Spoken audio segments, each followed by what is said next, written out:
Alice. Hello.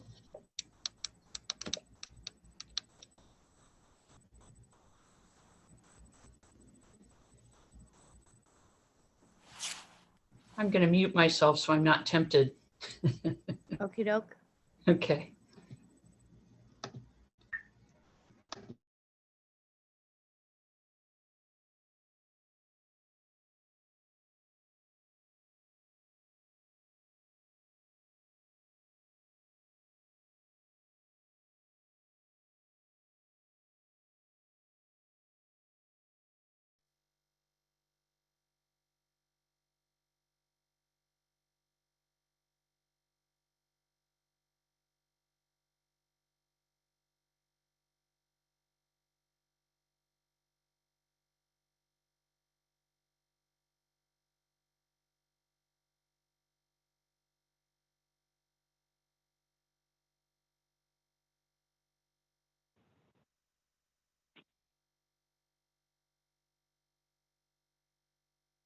Miller here.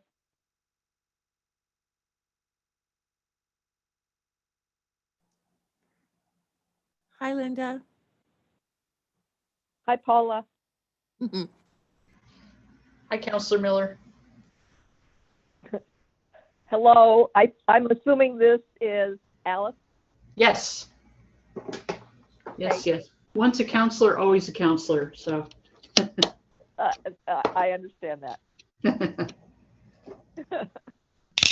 I still call Steve Lawrence Mayor Lawrence. I can't break the habit, you know. He's Mayor Lawrence to me. That's right. For life.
Good evening, Commissioner Aparicio.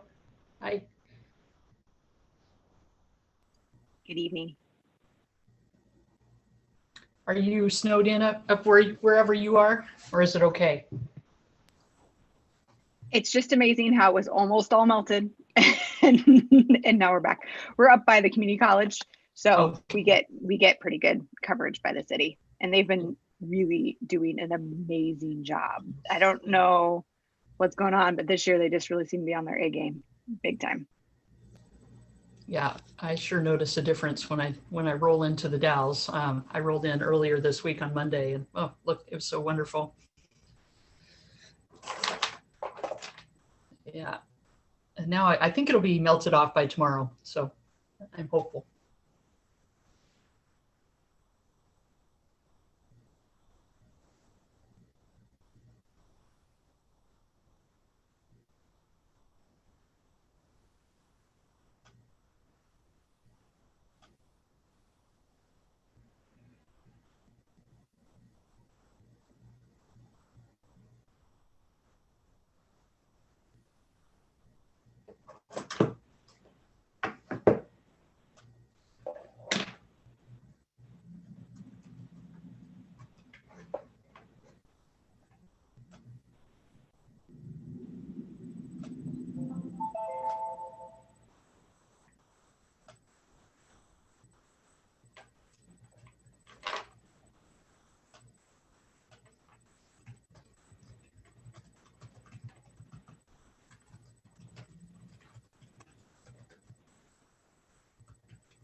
Evening, everyone. Hello. Hi. Is that Mark? Yes. Okay, cool.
Okay, let's see who all we got in here. Got Mark on the phone. Got Alan, Carly, me. So that's 4. I mean, that constitutes a quorum. I'm going to give the others a second to give them some time to get on as well, though. Commissioner Linda Miller is on as well. Oh, okay. New Commissioner Linda Miller. Oh, cool. Is that, Linda, are you on the phone as well? Yes, I am. Okay, cool.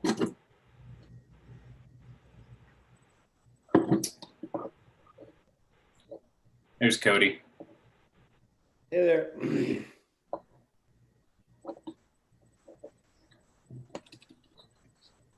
Okay, well, there's Matt. Let's see if Philip pops on. He might pop on here in a minute or two. But right now we have a quorum, unless Cody stepped away for a second. We can wait a minute. I'll just grab something. Okay. So I'm going to call the meeting to order. We'll start with roll call. Carly Aparicio. Present. Brent Bybee. Here. Cody Cornett, Here. Ellen Easling, Here. Philip Mosher is just joining us. Yep. Mark Popoff Here. and Linda Miller. Here. Thank you. And we got you right as you popped on, Philip. Thank you. Sorry for being a little late. That's okay. Okay.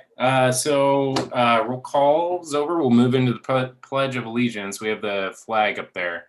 If you all want to join me, we'll try our best to be synchronous.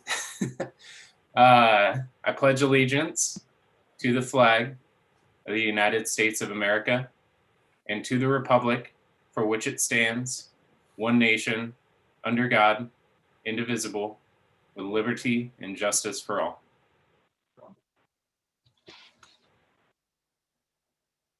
All right. So let's move into approval of the agenda. Is there any edits from the commission or any edits from staff for the agenda? Chair, I mentioned this last meeting and then it slipped my mind as we were putting the packet out. It was whether the board wanted to consider moving its meeting time to be consistent with when council starts at 5:30. So that was something I raised last meeting, and I would welcome someone adding that to the agenda if you'd like to. And then, Chair, the only other thing to add would be I think we ought to give a warm welcome to our newest member, former Councilor Linda Miller. So. Okay, I was going to say, so let's take care of getting the chatting about the time for our meetings first. So we'll take a motion for that. Does anyone want to make a motion to throw that in the agenda? Sure. I motion we add a discussion of changing the times to the meeting agenda for today. Okay, and I'll second it. And all those in favor, raise your hand, say aye. Aye. Aye. Miller, aye. Okay, I was going to say if we had anything from you, Linda. Okay, so let's put that, let's get that over with early. So we'll move that right after Linda's introduction, which will be right now. So, Chair, I just at our last City Council meeting, the City Council appointed former Councilor Linda Miller to the Planning Commission, and I'm really pleased. I did have an opportunity to sit down with her, and you didn't know it, but she was also listening in at your last meeting, so she was able to listen to the discussion about the code amendments for the batch number 1 housing code amendments. So she's already gotten a little bit of an introduction. Appreciated that. And she I guess she liked what she heard so much that she wanted to be a part of it. So I really appreciate her joining us and all the experience she brings. Awesome. Well, I'm glad you You're could join us, assuming- Linda. You're assuming I liked everything I heard. Do you want to give us a little bit of your background, Linda? Okay. I have worked for 3 different development companies in California, over 2 very large companies in the San Francisco Bay Area, and 1 very, very large company that worked nationwide in the San Diego area. I also, for 15 years, did real estate lending as a loan officer. So I do have a pretty extensive background where real estate is concerned. Okay. And what brought you to the Dalles? And what do you like most about the Dalles? I was raised here. Okay. I was raised here and I left. I was gone for 25 years. I've lived all over this country, back east, Midwest, Middle America. So I have a very varied background. Nice. Well, it's good to have you at the table. We're glad to have you here. So I'm glad you could join the team. Thank you. Oh, okay. Next, let's take care of approval of the minutes. We'll try to get that taken care of, and then we'll chat about meeting time. So do we have any edits or any motions to approve the minutes from January 21st?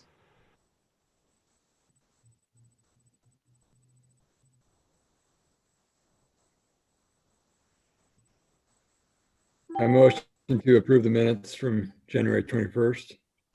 Okay. I second that. Okay. It was motioned by Alan and seconded by Cody. All those in favor say aye. Raise your right hand. Aye. Aye. Okay. It was unanimous. And they're approved. So next we will go into public comment. Let me get back to a different view real quick. So if you have any items that we're not discussing at the meeting tonight, so anything besides the Dallas Housing Code update, if you have any other items that you would like to talk about, if there's any members of the public, I see a few faces potentially. Feel free to unmute yourself, make yourself known, introduce yourself, state your name and address. I see someone's hand up. Is that Don? That's Don. So this is Don Warren. I live at 214 East 5th in beautiful The Dalles, Oregon. And I just wanted to say congratulations, Linda, for your continued volunteerism, and thank everybody else that's volunteering to work on the city's behalf to make sure we achieve a good balance for our entire community. Hi, Flip. So thank you all, and thank you, staff. Oh, thank you, Don. Was that all you had to say? Oh, I did have one question. So I was looking at the calendar of stuff that you guys have for the housing thing. And then will there be a time for me to ask that question since it's on your list of business as you move through it?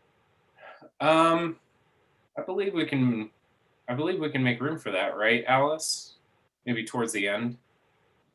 Yeah, it's really easy. I'll just get it out of the way now so I don't interrupt later. It's just a suggestion for doing a little bit more public engagement as you move into March and April, so that, it's well announced and the community goes, well, yeah, I knew about that. And I know it's COVID and it's hard to get people involved, but personally, I love Zoom. So thank you all again. Alice, I think you were muted. But I know we covered a lot of the specifics on our social media presence that we're trying to have, as well as the online survey system. So I don't know if you want to go into some of the specifics on that. I'll let Don Hurt talk about that if that's okay. Yep. So thanks for the question. We have not only posted this link on our webpage for the City of the Dalles, we've also put it on our social media account for City of the Dalles. We did an extensive email list, which all of you were included. And Don, I'm not sure if we got one to you. If we didn't, I apologize. So pretty much anybody that's on a commission, committee, or we tried to get realtors, and we just basically had a large email group and encourage people to share it. Hopefully Matt can give us a little bit of update in terms of how many comments and hits that we've had on those website or on that survey website. In addition, I personally shared it on my social media accounts, and it was shared 15 times just on my page. So, and I know quite a few people who are in this community that are really concerned about housing and trying to figure out some solutions. Mr. Warren, we'll be sure to get you a copy of that news release so you can have access to that link. And we encourage you to share it with your membership as well. Yeah, I saw the one that was the January dated item, and it's, advised to share. So if it's that item, I can go ahead and work with Sarah Mall, who's with us here too, to get that sent out to our volunteer list and the downtown businesses and ask them to spread it around too. So thank you very much. Yeah, and Sarah was on our list, but I wasn't sure if you were, Don. Sorry about that. Oh, I'm a Sorry, speed I get reader it. and a speed forgetter. Okay. And you raised, For public Right. interest stuff like that, is it appropriate at all for the city to post on some of the public-facing community Facebook pages, like the Happenings, the Future, and the Sunny, and all those? So I did ask that question, and I talked to the city clerk about it, and I'm very careful on mixing my personal life and especially because Facebook is anyway. So I did actually share it on the past, present, the Dell's past, present, and future. I think I shared it on 3 of the community pages. The Dell's Happenings was the one that I received most comments. Well, not many comments, but more shares was from that posting. So I think I had 3 or 4 of them that I actually had posted and shared those on there. So the way for you to do that is to come from your personal page, or can it does? I'm honestly, this is probably shameful. I'm not even aware. Does the city of the Dalles have its own Facebook page? We do. We actually do. And that was, I'm not sure. I think the conversation that I had with Izetta, she told me to go ahead and post it if I wanted to. I'm not sure how active we are in terms of posting on other social media pages or other agency pages as the city of the Dalles. So we do have our own page. It's more so for information in terms of public notices, street closures, things like that. It's just more of an information, housing surveys, et cetera. I think as long as it gets on those public-facing pages, I mean, we all know they get a lot of exposure, and they get a lot of everything. Yeah, I agree, Philip. Yeah. Philip is right. The Dalles Happenings is kind of like a weird. It's a bit of a morass, yeah. So let's, this may be something we can chat about during our discussion item, since it's starting to take up a little bit of time. Okay. Don Warren, I really want to thank you for your kind words towards staff. It's not very often that planning hears those kinds of words. So I want to send some appreciation your way for saying that. And I'm speaking from experience as well, since I work with the county as associate planner. So, okay. Well, is there any other public comment that folks had? I do see a couple new folks. Brandon, Jonathan, Sarah, are you here for the discussion item specifically? Brandon's with APG, so he's okay. I'm sorry, I haven't seen their faces before, so. And Brent, Jonathan is our city attorney. Oh, okay. Awesome. and he'll speak up at the moment. He'll speak up when you're getting yourselves in trouble, by the way. Anyway, go ahead. Sorry. I just haven't seen you since the subdivision hearing, Jonathan. I don't think it's been. I've been at the last 2 or 3 planning commission meetings. Have you been here? I think so. Okay, maybe my mic has been off. I was at the last one, but the one before that I was gone. So that makes sense. Okay. Okay. All right. So moving into our discussion item, it's for the Dallas Housing Code Update, House Bill 2001, Middle Housing. I am going to let staff and Matt take it from here. All right. Thank you. So good to see you this evening. Alice or Don, do you want to say anything before I jump right into it? I was just going to hand it off to you. So thank you for jumping in. I appreciate that, Matt. Sorry about that. Sorry, I was a minute or 2 late today. I was in Sisters right before this at like 6:01. I magically transported myself from the Sisters Planning Commission and City Council meeting to your Planning Commission meeting. So anyway, I'm gonna share my screen and we're gonna walk through a presentation. And so just give me 1 second to do that.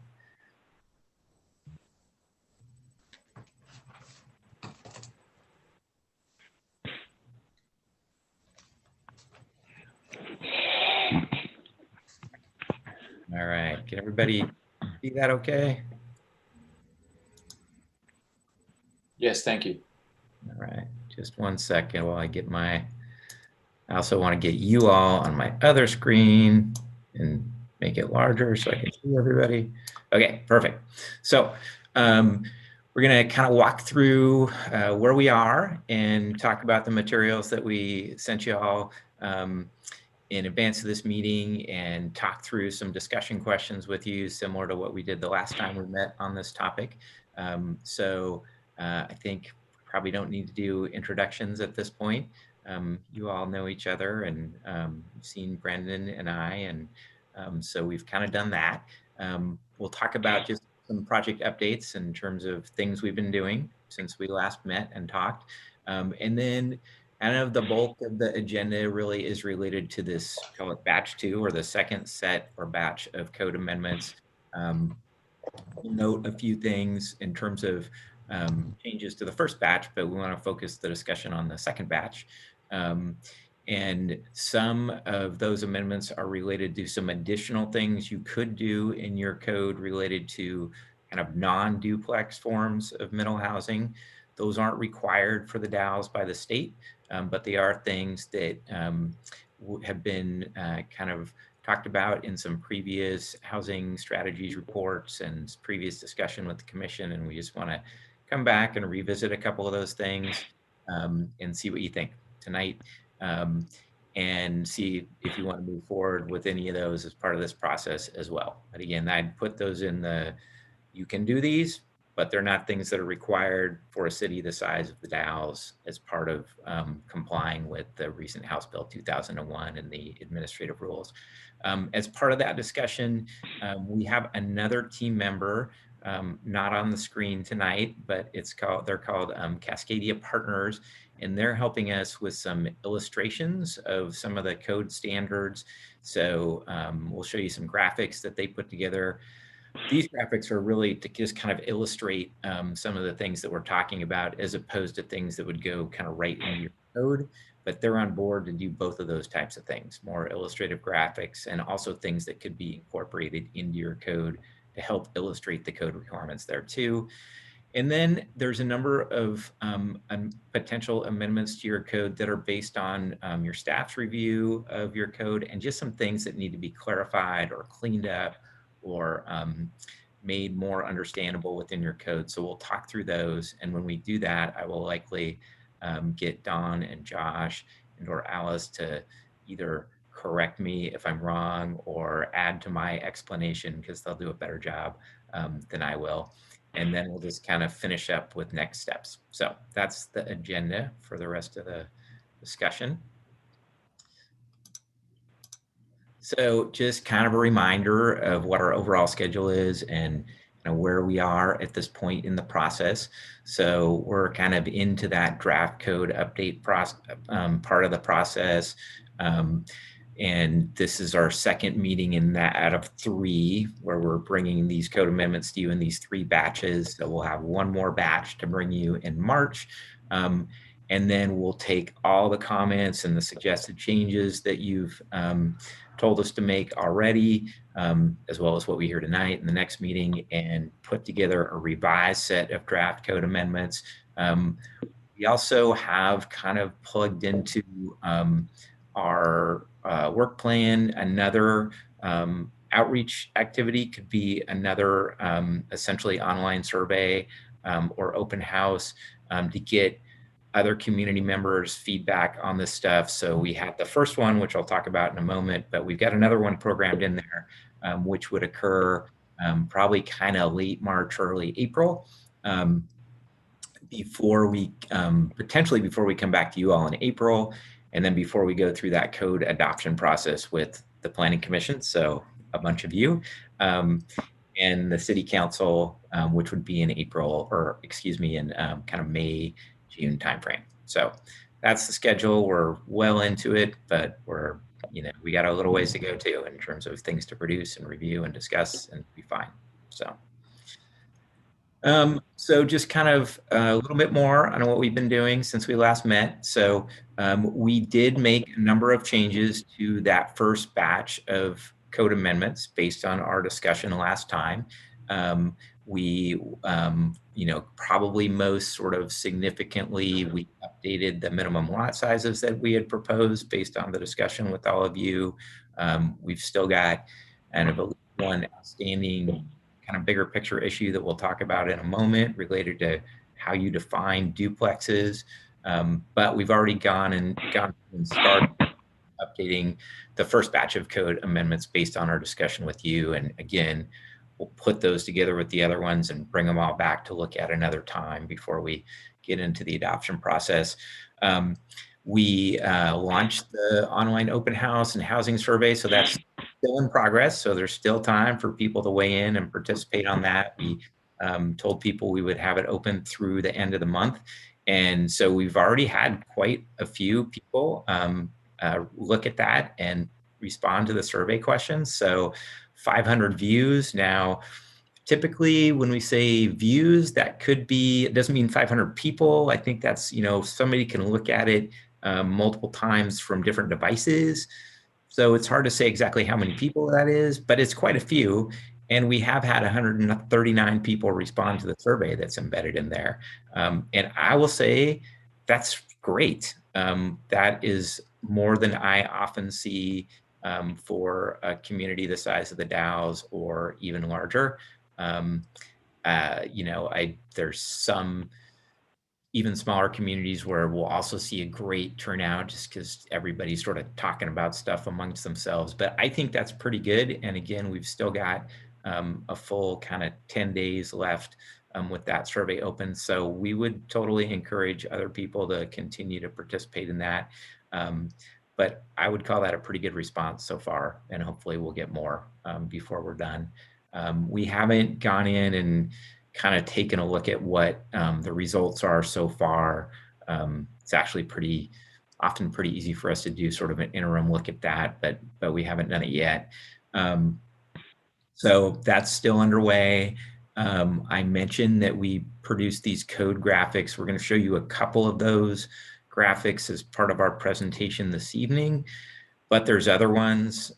This will become more apparent when I show them to you, but the folks at Cascadia basically developed little three-dimensional kind of models. And so you can sort of produce, you can fly around them or, you know, look at them in different perspectives and see sort of different things there. So there's more than just what I'll show you tonight that we can use or produce. And then again, we worked on the second batch of standards, and I'll talk about those in more detail as we go through here. And I already kind of talked about the couple of different types of amendments that you saw and that we'll talk about. So that's kind of what we've done recently. All right, I'm gonna hold off. And does anybody have any questions about any of that? I did a lot of talking and kind of fast. So any questions before we start talking about the actual code amendments? All right, awesome. I'll say at my last meeting, I had to talk even faster because the previous agenda item went over by 35 minutes. So instead of an hour and a half, I had 50 minutes. So I'm probably still in the fast talking mode. So apologies if I am. Matt, is this an appropriate time to ask? I had some ex post thoughts about one of the items from the last meeting that I don't want to derail the conversation, but I did want to ask like questions. If it's sure, I mean, I'm gonna ask you all, or we're gonna revisit one item in particular, which was definition of duplexes as either attached or detached, and that's kind of on the next slide. So I would say let's talk about that one first, and then any other questions or thoughts you have about other stuff we talked about last time. Yes, this would be kind of the right part of the meeting to do that. Yeah, but maybe we'll hit that next slide first just to cover that, and then be happy to talk about other comments on the stuff we talked about last time. Does that sound okay? Real quick, Dawn and Alice, where would you like public comment to come into play with this? Is it okay if as we go we get public comment, or would you prefer it to be in a different part? I'd prefer at the end. That would be my preference. I'd ask Dawn and Matt what they prefer. Matt's the presenter, so I'd like to. I would personally suggest that we do it as we go forward. I mean, Nate and there's a couple other people I think that are kind of additional members of our advisory group, and rather than making them wait until the very end of the meeting, I'd say, I mean, at least do it like per topic or per slide. I mean, if you want, we could have planning commissioners kind of go first and then other folks in the meeting go after that. But I think it's just kind of hard to wait until the end, because then we've already talked about something, and I wouldn't want to make people wait that long and kind of lose their train of thought, or it would just be a more disjointed conversation, in my opinion. So that's my thought. Okay, I would prefer that too, if that's okay with staff. Yeah, That's a great idea. Yep. Okay. Just make sure that members of the public, if you do ask any questions or anything, just make sure to state your name and address for the record, so that Paula doesn't smack me next time she sees me. All right, so I'm going to jump to this next slide. So there was one kind of thing we talked about last time that we weren't able to reach a recommendation on, and we wanted to get some more information about this. And so it was, how should the code define duplexes in terms of whether they are attached or detached units. Currently, your code defines them as attached units. The new state administrative rules allow you to define them as potentially both, either attached or detached. So both of those things, two units on a lot would be a duplex, whether they're attached or detached. And so we talked about this last time, and I think one of the issues that came up was, is that going to cause a problem in terms of lending practices or considerations? So that was one issue we had. I think there are some other comments about it, but we agreed we'd hold off. We'd check in with somebody from the lending community and see if they had an opinion on this, come back to you and just revisit that question and come to some recommendation if we were able to. So that was what we talked about. And Dawn did reach out to somebody, and she did hear from somebody. So I'm going to stop. I did. So I think most of the people on the commission know Mr. Mike Kilkenny. He's pretty heavily involved in our community, as well as been a home lender or mortgage lender for many, many years. So I reached out to him and posed the question that was brought up at the last planning commission meeting in terms of, what is there a difference? Would there be difficulties in terms of financing for detached versus attached? And I'm just going to go ahead and read what he wrote.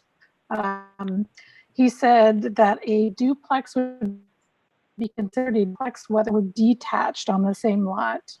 He said the biggest issue I see would be from an appraisal standpoint, and are there enough duplex, triplex, or fourplex properties that have sold in the last year to be used as comparables for the appraisal?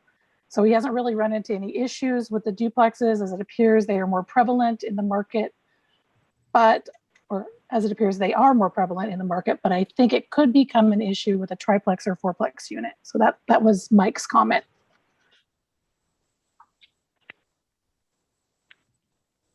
Great. Thank you, Dawn.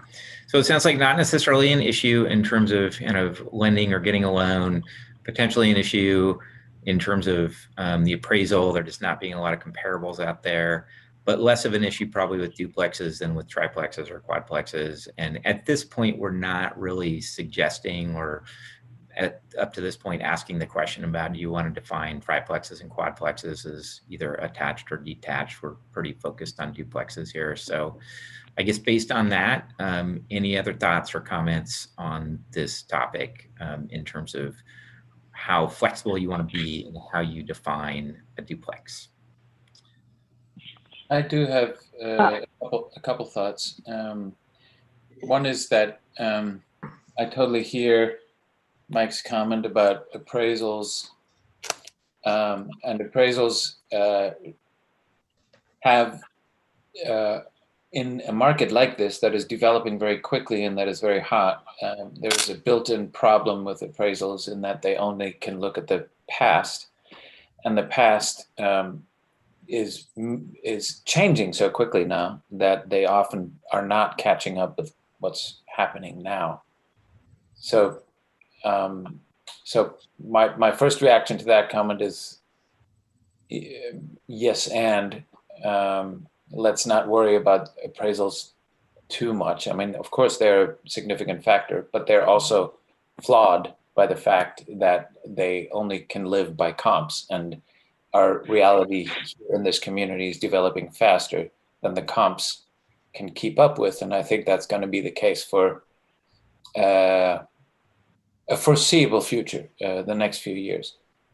The other thing, and I hope I'm not forgetting something that we discussed here last time, that I'm wondering about. So if a duplex, in general, I kind of feel like flexibility is good for us in a rapidly developing market.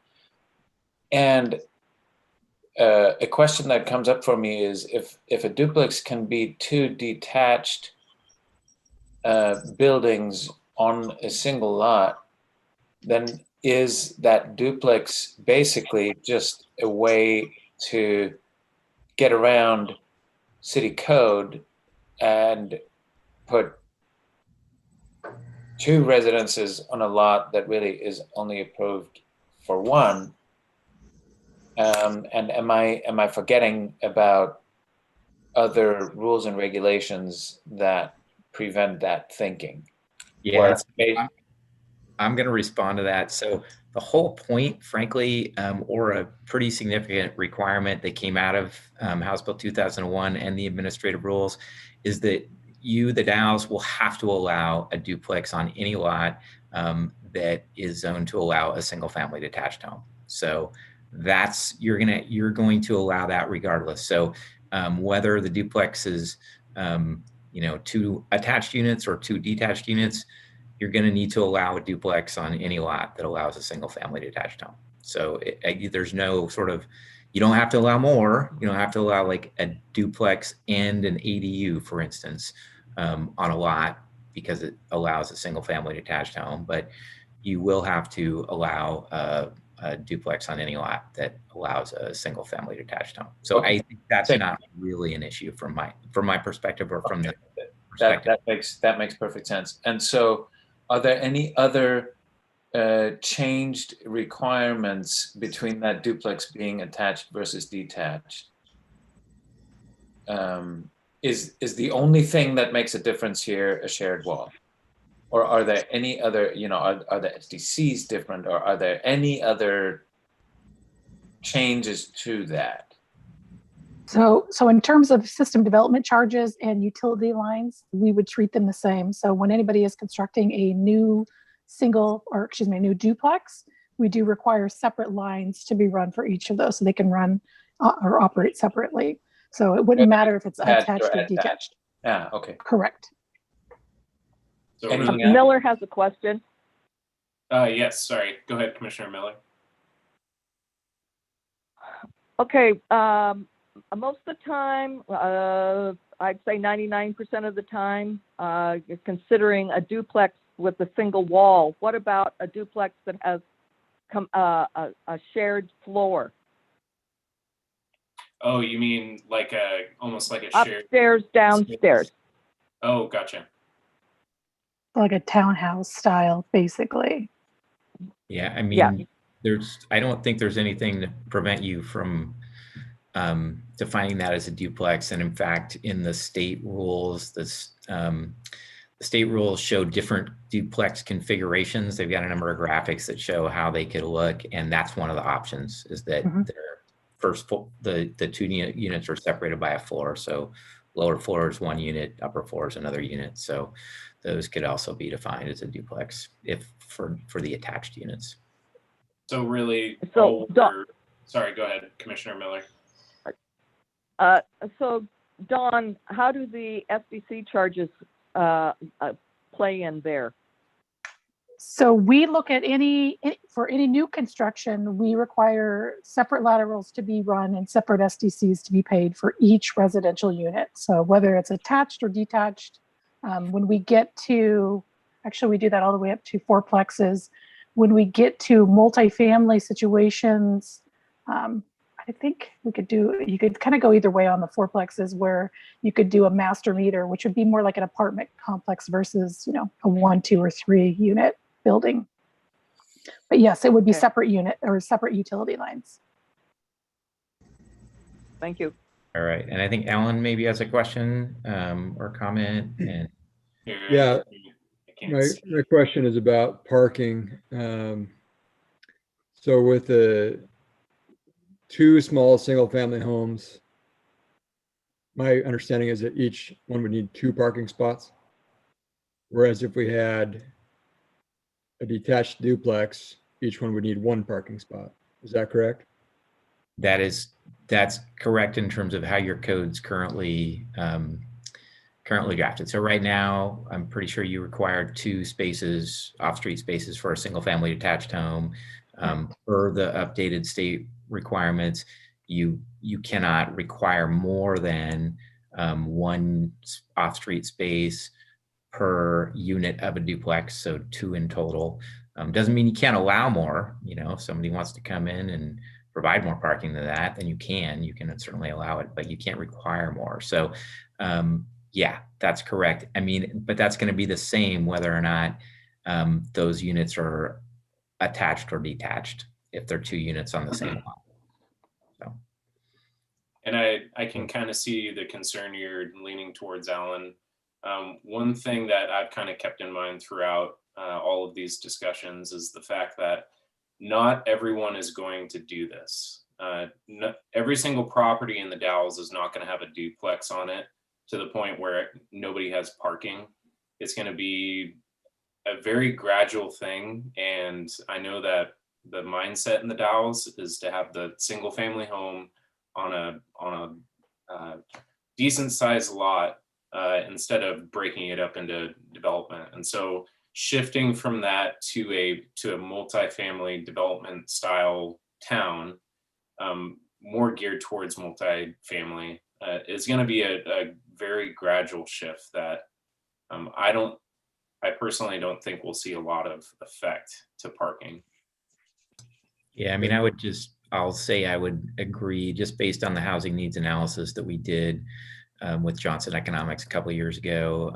You know, the overall percentage of duplexes is kind of total units within your housing mix, pretty low. I mean, you might see some additional development, and you probably will see some additional development of duplexes based on expanded ability to and fewer barriers to building them. And that is the point, frankly, of these rules. But I would still say you're not going to see, you'd be unlikely to see some kind of explosion. I think it will be a gradual shift because there's still a really strong market for single family detached homes. And even with these changes, there's still just some kind of challenges to developing that form of housing. So I just put that out there, you know, and echo what Brent said. I'm not saying go one way or the other, but I think that's probably true. Yeah, I mean, as a builder, there's some economy in doing attached duplexes, and why you would build detached duplexes, I don't understand. But so, I mean, throw that out there.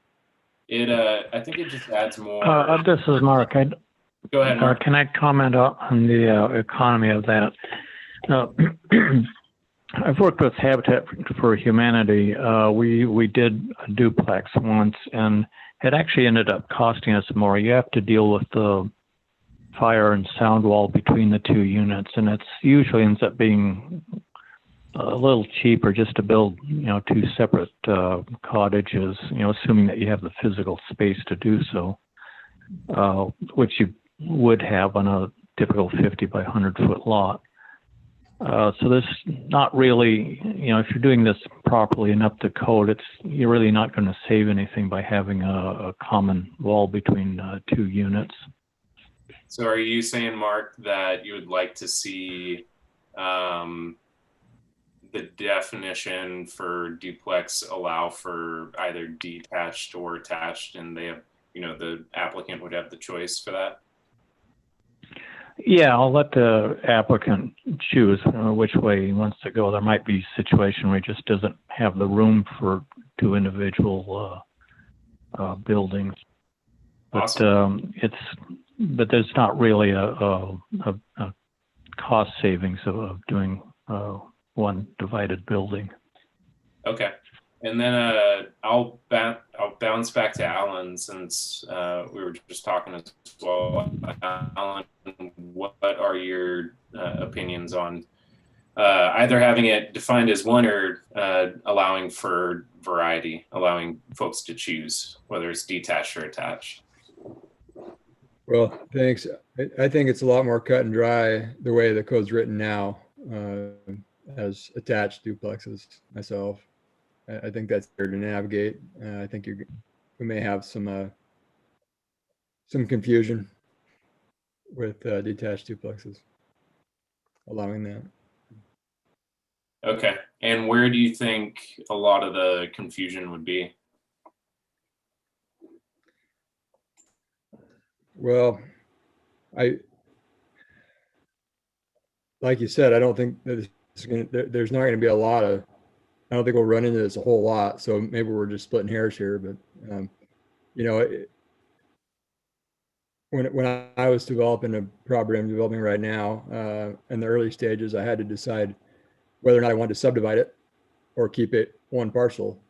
And it made more sense to subdivide it to do duplexes. And, you know, it was navigating these rules, and it took quite a while to come to that conclusion.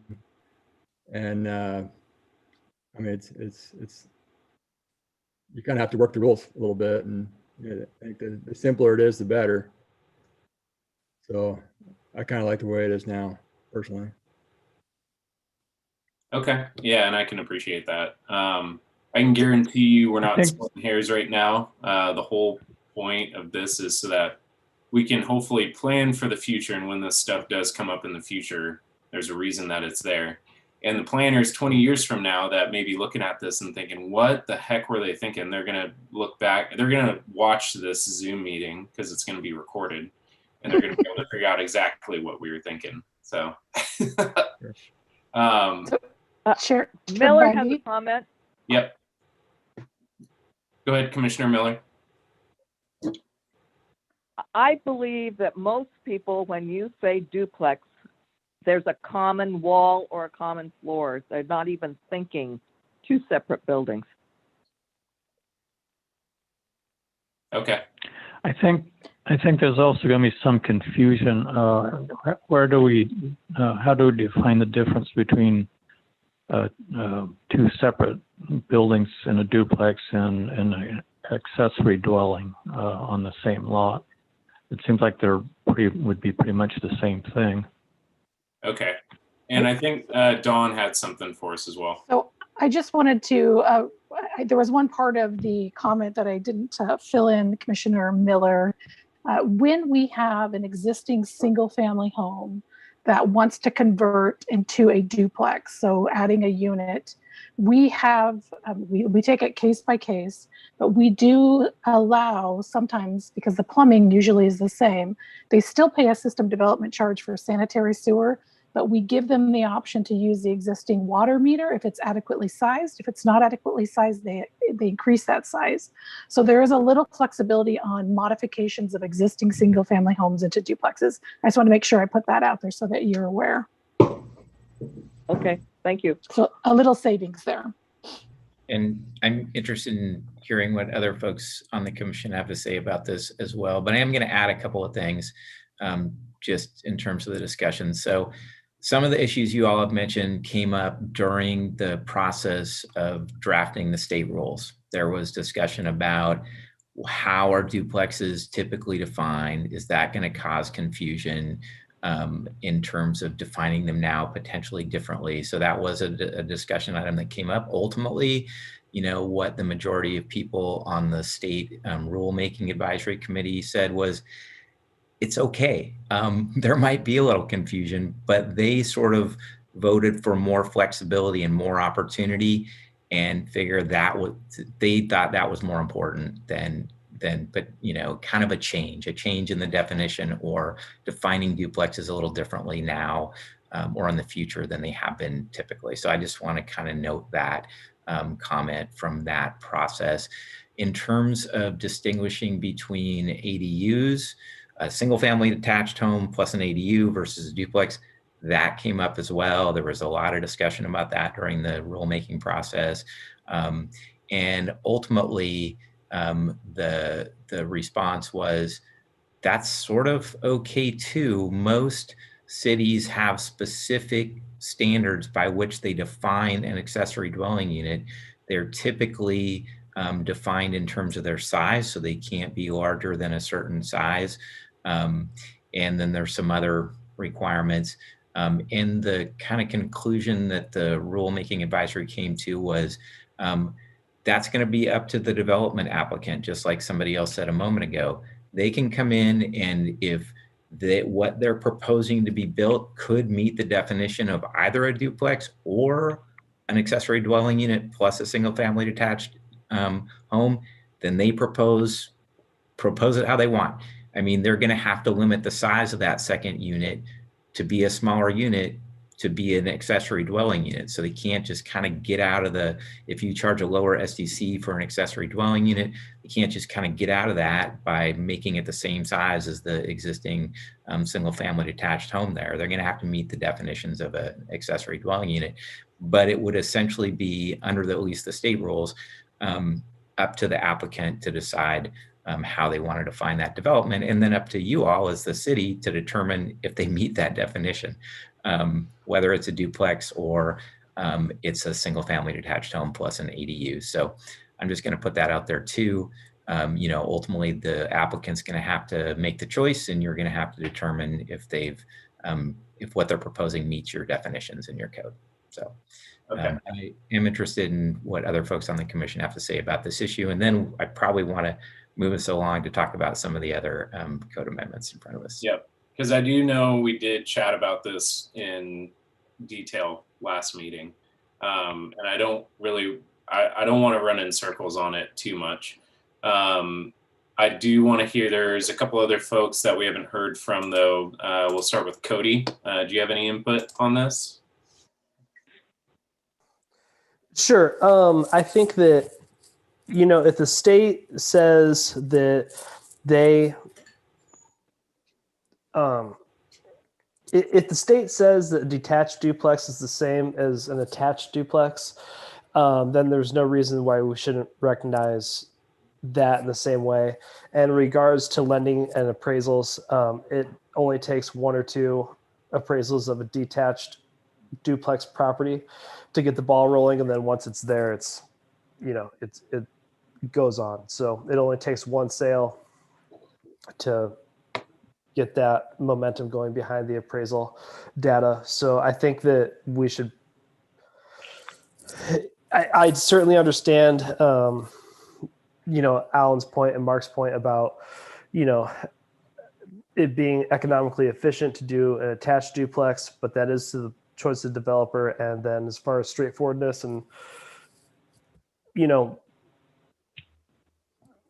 it being boy, words are tough today, sorry guys. I feel you. As it just being easy and straightforward and just more linear, I certainly understand that sentiment, but the state recognizes it as detached, and I think that we should probably just vote on this and move on. And I think we should probably just vote on it and move on. Well, I think right now that Matt is just trying to get input up from us. I don't know if Matt, you don't need a vote from us on it, do you? I do not need a vote. It would be great to just maybe get a thumbs up, thumbs down from everybody in terms of, are we willing to, what do people think right now? Because we are going to have to draft some language and come back to you with it. And then, so it would be good, just again, quick thumbs up, thumbs down. If people can tell us that. I was going to say, have you been tracking what folks have been saying, or do you need me to go through again and get a thumbs up? No, I've got kind of Alan's and Philip's and Cody's and Mark's comments, and I guess good to hear from Sarah and Carly, and then if Nate has anything to add to the conversation or anybody else, that'd be great. But I'll add my input. It'll be really quick. I'm in support of letting the developers choose what they would like to do, as long as we have thought about the effects of allowing both and thought ahead, which it sounds like the state and staff has from what we've discussed, to the extent that we possibly can. I mean, we can't be fortune tellers, but I am in support of it being the developer's choice. Carly, let's go to you next. What's your input? Yeah, I just think I'd like to echo everything that's been said. I appreciate the concern for streamline process and procedure, but if the ultimate goal is flexibility and creating the most amount of options for flexible housing, I would I think that we should add the option for developers to do attached and detached. Okay, perfect. And then we'll go Sarah and then Nate. Sarah, do you have any input? And can you state your name and address for the record? Oh, me, Sarah? Sarah, 1226 East 12th. I agree and would just echo that I think it should be the choice of the person making the development. All right, thank you. And we'll go with Nate next. Hey, I don't really have anything to weigh in on for this one, but I'll just for the record introduce myself as Nate Stice. And I think I'm a member of the technical advisory committee that has been working on these codes for, Dawn, how long has it been? It's probably going on 5-6 years, maybe. Has it been that long? Probably maybe 4. Maybe 4. Cool. Okay. So is that enough for us to move forward, Matt? Yes. Perfect. All right. And so the next thing I was going to talk about are these kind of batch 2 code amendments. And it sounds like Nate maybe had some comments on some of the things we talked about last time. So it seems like now would be a good time to take those. And then if anybody has anything to add, we'd do that and then we'll go on. I'll be super quick. And I apologize for not being a super active participant in the last meeting. I want to say that the conversation was great and really appreciate the thoughtfulness of the commission. There was one item that I walked away that it just was kind of stuck in my brain, and I did some creative Googling and then talked to some folks at DLCD about it. And the particular piece is I think the commission chose to decrease minimum lot size and height density, which is great, and then actually increase the lot size, the minimum lot size and low density. And I think, I will confess, I walked away from the meeting for a second and walked back in halfway through the conversation last time. It was based on sort of the development pattern in the Dalles, plus some concern that you couldn't squeeze a duplex onto 1,500 square feet. So, you know, in a quick Google search brings up a lot of literature that talks about how decreasing minimum lot size is a great way to increase housing production, and decreasing minimum lot size is a great way to increasing minimum lot size is a great way to discourage any housing production. I kind of thought the overall strategy of the city was to put housing in dense areas. And so I wondered, the question that I'm getting to here, Matt, and maybe it's planning staff, is if there's an actual way, like this particular policy decision seems like one that you run some numbers on, and you know, the unintended consequence of increasing that lot size for so you couldn't put a duplex on it potentially is also decreasing the opportunity for single family homes, which I think we've heard is like the character people want to keep. So I wonder if there's a way you could actually run that against the housing needs analysis and figure out how many units that would take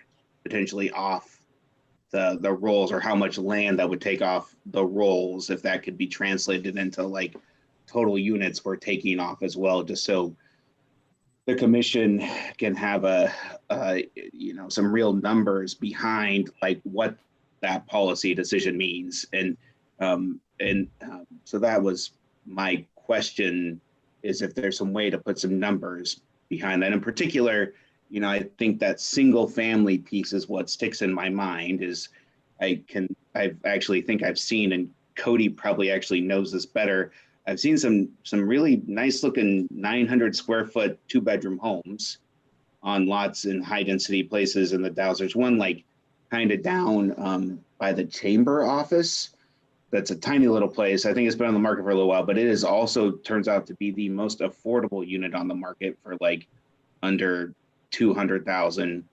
It's like got stucco on it, and you know, the duplex thing, I think similar to the conversation you all just had about duplexes, attached or detached. Let the market decide if it can squeeze a duplex on 1,500 square foot. I don't know that many people are going to try to do that. So my question is, Matt, is there any way to like actually run the policy implications of that in terms of buildable land for single family, increasing that minimum lot size? So I'll try to take a shot at that. I'll also see if Don or Alice or Josh or anybody else has anything to add. So a couple things. One, I don't think we ultimately recommended changing the low density, the minimum lot sizes in the low density zone. I think we left that one essentially alone. I think it's 5,000 square feet, which would be for. Sorry, I meant high density. I meant high density. Yeah, high density. So in the medium and the high density zone, you're right. We did essentially say we're going to assume for a duplex and above, and that'll get to our next kind of batch of code comments in the either 1,500 square feet per unit or 2,000 square feet per unit, I believe. We'll look at that in a sec.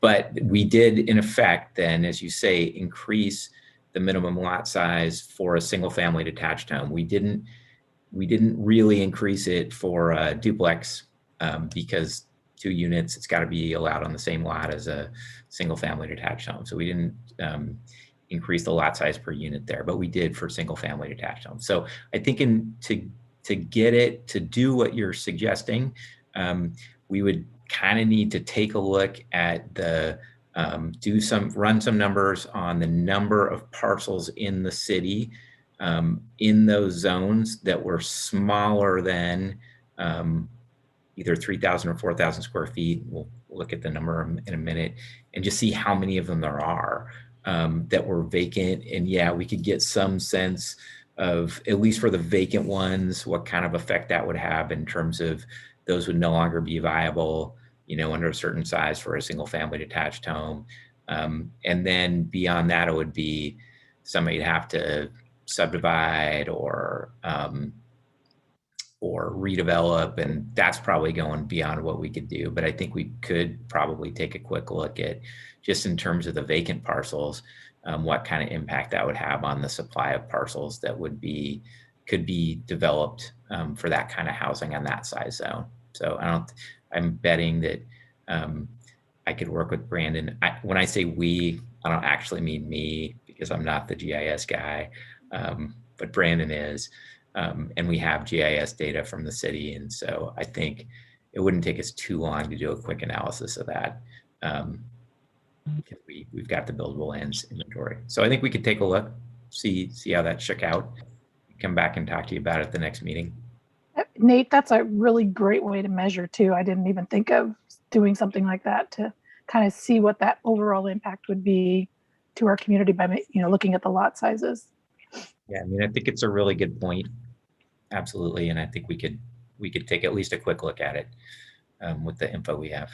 I confess that I went over after the meeting and measured the parking in my garage to see how close it was to 1,500 square feet. And good news, it's a moot point for me. I guess bad news, it's like 13.5. And so I didn't quite make the 1,500, but I was actually thinking about what Commissioner Cornett said last time about sometimes the difficulty if you have an ADU of getting the valuation. I'm getting that a little bit mixed up, Commissioner, I know, but like, it would be a whole hell of a lot easier if I could subdivide it, and thinking about where houses are oriented on lots in the Dalles, sometimes in the center, which, apologies for the dog, sometimes maybe a little bit off. And so I wonder how many extra units you could squeeze in if you could subdivide, especially in the residential high zone. So yeah. I'll be talking to planning staff about an ADU eventually where my garage is. Yeah, and I think the other thing just to kind of keep in mind, and part of the reason we thought it would be a challenge to build a duplex on lots that small is because not only, so you've got the lot size, then you get the building, Then you got the setbacks and the parking and the landscaping. And so by the time you get down to the size of unit you can actually build on a really small lot that size, I think it would be a challenge to build a duplex on lots of the size. But I'm not saying you couldn't. I'm not saying you couldn't squeeze it in if they're pretty small units, especially if it was a stacked duplex. But that was kind of what we were thinking about, was not just the size of the lot, but all the other dimensional standards you got to meet. So. But you'll see some pictures in a few minutes of some triplexes, of a triplex and a quadplex on some, not lots that size, but relatively small for those units. So yeah, we can take a look at that. Any other thoughts on stuff we talked about last time before we jump into kind of the next batch of stuff? Hi, can you hear me? Yes. I'm not on video. Okay, this is Mary Hanlon. I'm on call-in, not video. And I to be honest with you, I'm confused. Sorry, can you state your name and then also your address for the record? Sure. Mary Hanlon, and my address is 315 East 10th Street. And my question is, two things. I'm not really sure what feedback we're supposed to be giving at this point. I was asked to be on the code review, so I'm not really sure what the feedback being requested is. And second, a lot of the conversation to me seems like getting into details that will make it harder to incentivize people developing housing in the Dells instead of encouraging it. And with a severe housing crisis, it seems like there should be efforts made to create incentives and simplify things and let it be known that you are encouraging the addition of units since there's such a severe housing crisis. So that's just my feedback at this point. Thanks, Mary. And I guess I'll try to clarify, at least from my perspective, what kind of feedback we're asking for. First, we just wanted to revisit this question of should we define duplexes as two attached units or as potentially attached or detached units? Pretty specific question. We just wanted to get feedback on that. Nate then brought up some issues that we talked about at the last meeting and wanted us to take a look at. So we weren't necessarily asking for your feedback on that, but we wanted to, hear those comments. In a moment, we're going to talk about some other pretty specific standards. We are looking for feedback on these fairly specific issues. It's not that we don't want feedback on kind of the broader objectives, and you're right. I mean, I think part of the point here is to make it easier or reduce barriers to development of different types of housing. And so that is what we're going to talk about in a moment in terms of some standards related to triplexes and quadplexes. And what we're going to show you are going to be changes in standards where the intent would be to make it easier to develop those housing types by providing some more flexibility. So that is part of the general direction we're going. So but we are asking you for some feedback on some pretty specific things. And I know you're not on the video, and so that may mean you won't be able to see what I put up on the screen in a moment. I'll try to kind of describe it better for your benefit. Anyway, that's my answer to your much shorter question. That's my long answer to your short question. Thank you. Thank you. Appreciate it. And were you able to have access? Sorry, I spaced your name. Mary. Mary. Okay. Have you had a chance to look at tonight's packet? I do know that it's also available online if you would like to go look at it later, so that if you need to reference anything that Matt's talking about, you can also view it there as well. Yeah, I have. I've done that. It's just not entirely clear to me where, but he just answered the question. Okay, perfect. Okay, yeah, let's move forward, Matt. All right, thank you. So we're going to talk about some potential changes to standards first in your RH zone and then in your RM zone that are related to essentially triplexes and quadplexes. So a couple of things here that we're suggesting you consider. And the point of these would be, one, I think just to clarify the requirements in your code, which to me were kind of a little confusing as written. And then two, to essentially make it easier to build these forms of housing on smaller lots. And the point there is, again, to kind of increase the opportunity. So what's on the screen right now is the table that shows potential amendments to requirements in the high density zone. And what we're putting out here for your consideration tonight is partly just to change the way your code is written for these types of dwellings, triplexes and quadplexes, simply to say that the minimum lot requirements for those are 1,500 square feet per dwelling, and also getting rid of the density range that's listed there, because you don't need both. The minimum lot size basically controls the density. So that's one. And then two, so it would basically reduce the minimum lot size per dwelling unit for triplexes. It would keep it essentially the same for quadplexes in the high density zone, and they'd both be 1,500 square feet per dwelling unit. We would also potentially reduce the minimum lot width for those two. Well, not for the triplex, it would still be 60 feet, but it would go to 60 feet for a quadplex. And then the lot depth would get reduced to 60 for both of them. All of those are just to provide more flexibility in terms of the configuration of the lots. Because you've still got the minimum lot size, you couldn't actually end up with like a 60 by 60 foot lot and put a triplex on it, because you still need the 4,500 total square feet per all three units. So that's a little confusing, but I wanted to clarify that. So that's what we're looking at for the high density zone. I'm gonna put up the next slide, which is similar standards for the medium density zone, just so you can see what we're proposing there in comparison or talking about. And then I think I'm actually gonna show you the graphics, and then I'm gonna come back to this slide here. I know Sarah's looking really perplexed because this is confusing, but I'm gonna come back to this slide and ask for your comments or opinions on the standards. But the graphics I'm gonna show you help illustrate this, and showing you the standards for high density just helps with a comparison, or for medium density, excuse me. So bear with me, and we'll come back to this slide in a minute. So this is looking at the same types of standards for the medium density zone. So here what we're talking about would be essentially revising the square feet per dwelling to 2,000 square feet per dwelling for triplexes or quadplexes in the medium density zone. So a little bit larger than the high density zone, which makes sense in terms of this being medium and that being high.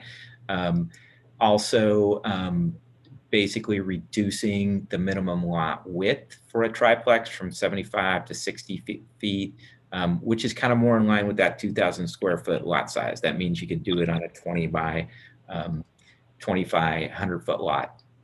Now, I understand that a lot of the lots in the Dow's existing lots are 50 feet wide.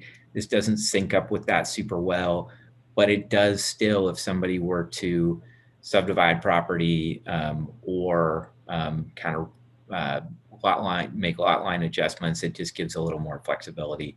And then the lot depth, minimum lot depth would be 65 feet for each of these.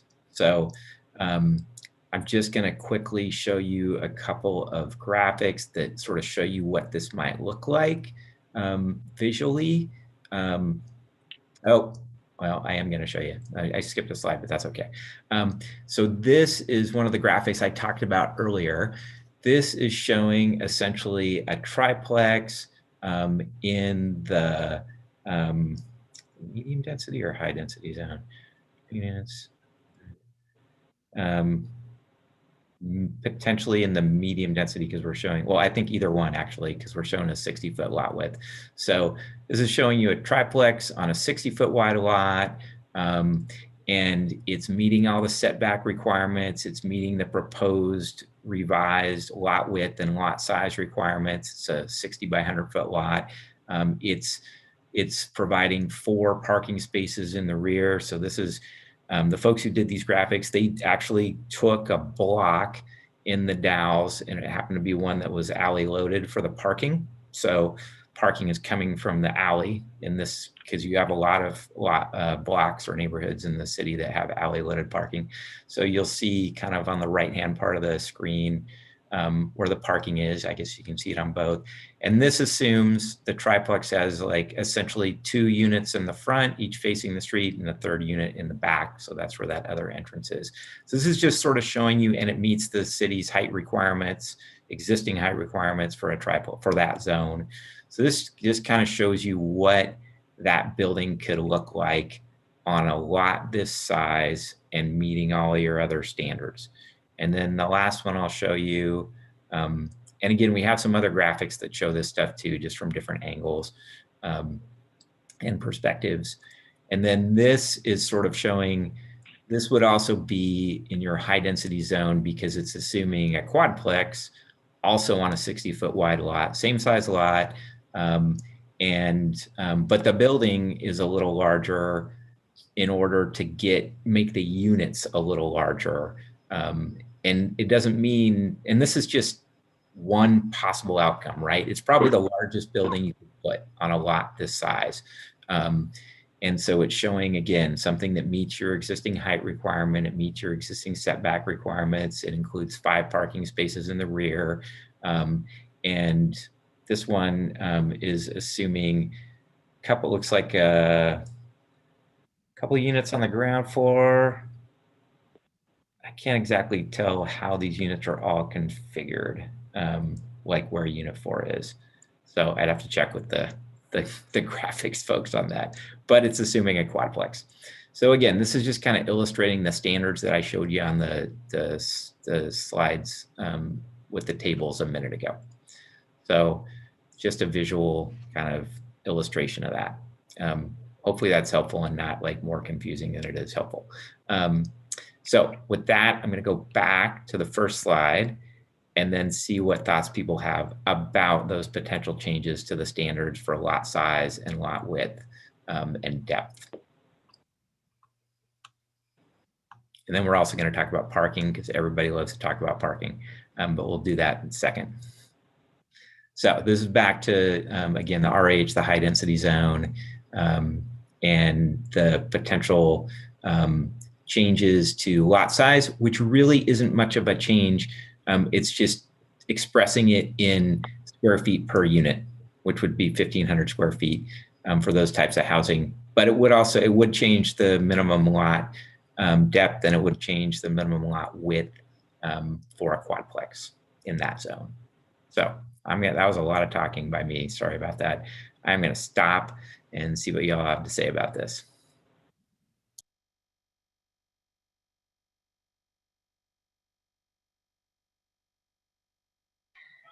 Well, personally, I think as much like affordable housing that can be made in the Dells at this point is going to be as important as possible, because affordable housing is very difficult. And so as far as zoning, it's all about what can we give people, I guess. All right, thanks, Sarah. I see Philip is unmuted, so he may have something to say.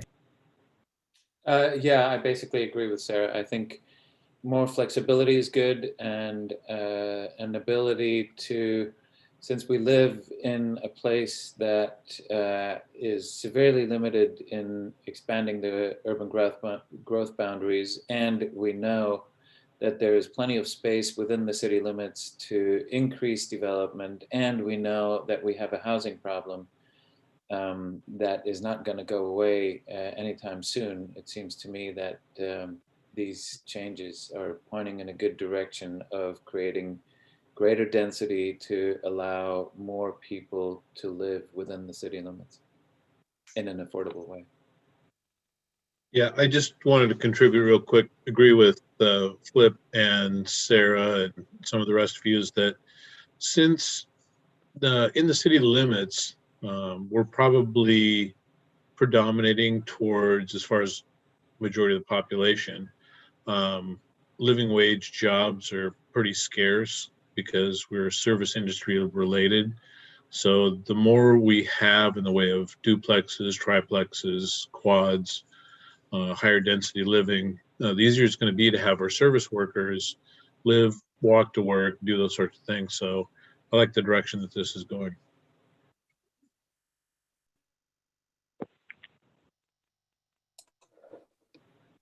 Thank you. Let's go. I see Nate's hand up. Go ahead, Nate. In two ways. I just wanted to say that looking at the graphic, I think the other thing I want to add for the record here is I swear that building is in my neighborhood. Like it very much matches what you see for triplexes that maybe were permitted, maybe were not, somewhere between the 1950s and now, which is like, frankly, I think when you see a lot of that dense development in the core of the Dalles, it's from that era. And that building in particular, like, I swear they took that sketch on my block, Matt. I don't know, but I won't say no.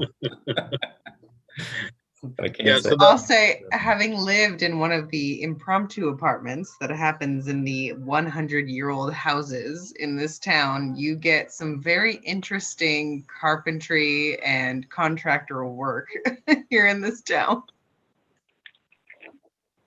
Yeah, and for new builds, when you showed the picture of the triplex with the split lower level to 2 units and then the upper level as a single unit, that's also a nice configuration as well, because it'll allow for, maybe a 700 square foot apartment on each side at the bottom and something that's 1,500 foot.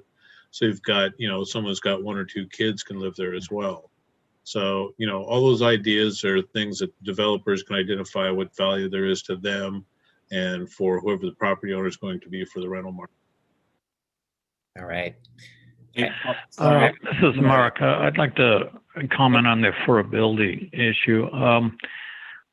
Increasing the density in and of itself isn't really going to necessarily increase the affordability.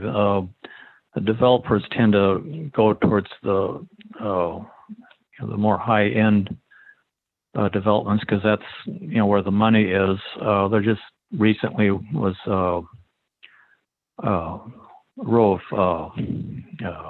row houses, 4 units built on a double lot. I think it's on the corner of 10th and Hood Street, if I recall correctly. Yep. And they were going for in the 350,000 range. And next door to me, the Courtcrest Apartments is undergoing basically a gut rehab, which basically it needed. It's an old building that was at the end of its lifespan. But, these are, being fixed up as luxury apartments with, granite countertops and all that sort of stuff, all new woodwork and doors and everything inside. And they're going to be starting at, let's see, I think the 1 bedrooms are something like $1,100 a month, and then the 2 bedrooms would be 14 something.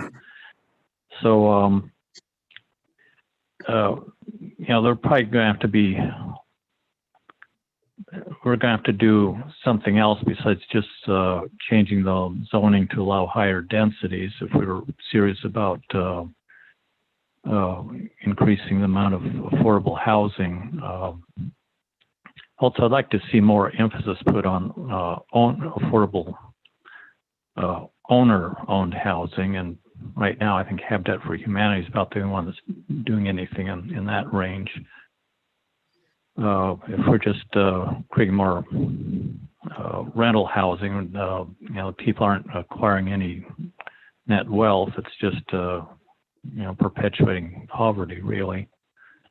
Yep, very good point. So this is, some of these aren't really zoning issues. They're, I think the government, either state or federal, is going to have to get more involved in housing, in financing it. But anyway, that's my comment on the affordability issue. Thank you, Mark. I want to check in with Paula. Paula, are you okay with this open forum format? Are you going to be able to track with this for the minutes? Yes. Yeah, and Brent, I would just note that several of the people on the call were added to this advisory committee meeting process at the start of the project. So I think the intent and the assumption was that particularly Nate and Mary and I'm not sure who else, I can't remember, but would just be Joel, part of the conversation. right. Yeah. So hopefully that's going to work for Paula too. But I mean, I think that was part of the intent. Okay. I've just been in. Yeah, and I just wanted to admit, Matt, that Sarah and I are bandwidth pirates, so you don't have to call on us and you can exclude us because I don't remember Main Street being added as part of the advisory committee. So thank you for letting us talk so far. Yeah, we're just here to be involved and informed. I'm just making sure because I've been in Paula's position before writing minutes and it can be maddening sometimes. So I just want to make sure I agree. So, okay. Hi, can I make a comment? I was gonna, is that Mary?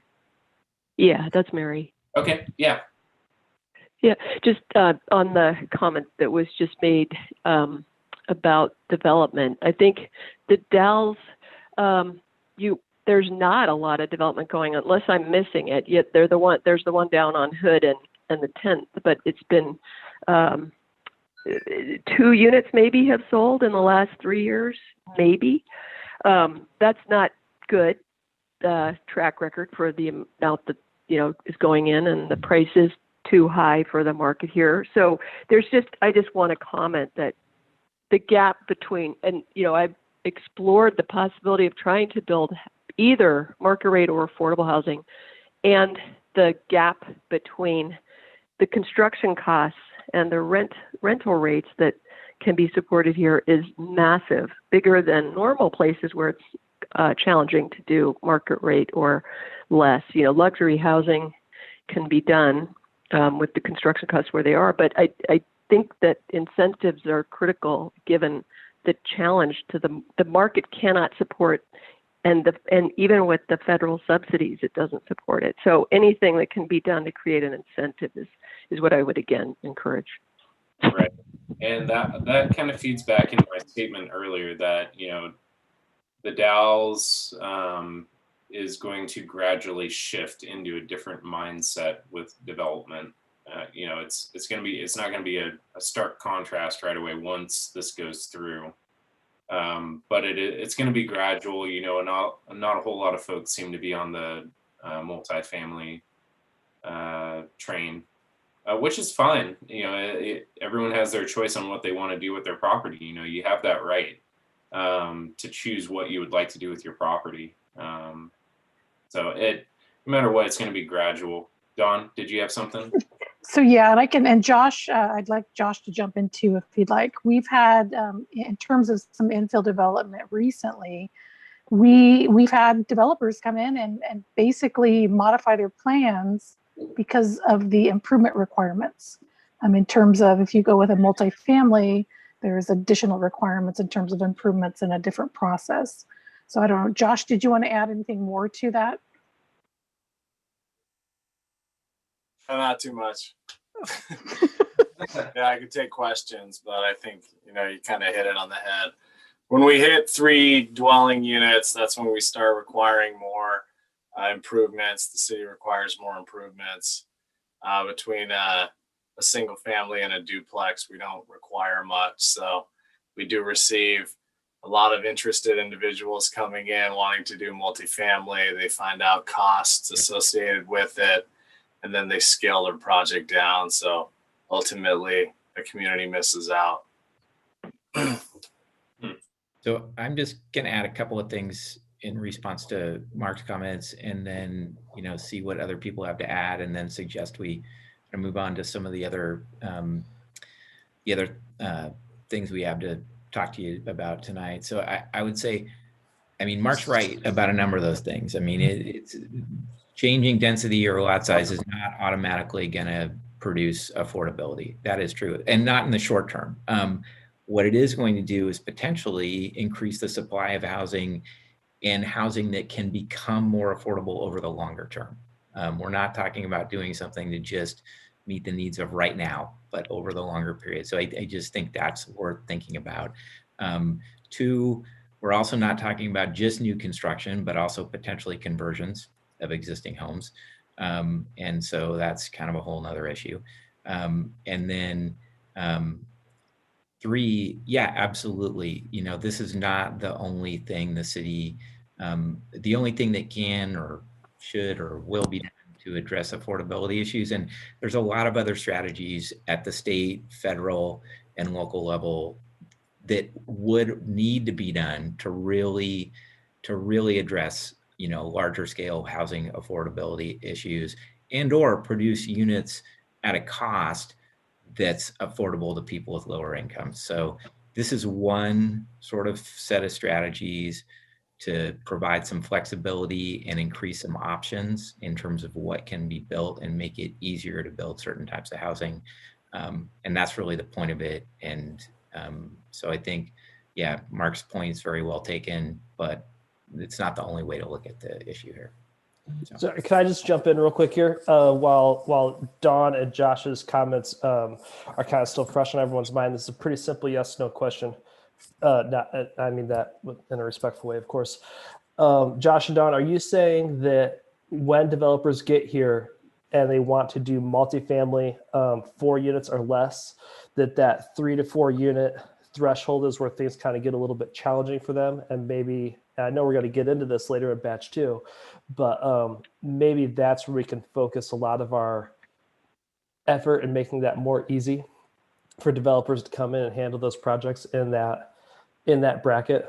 And I know we're leading up to that with these minimum lot area per dwelling unit changes here.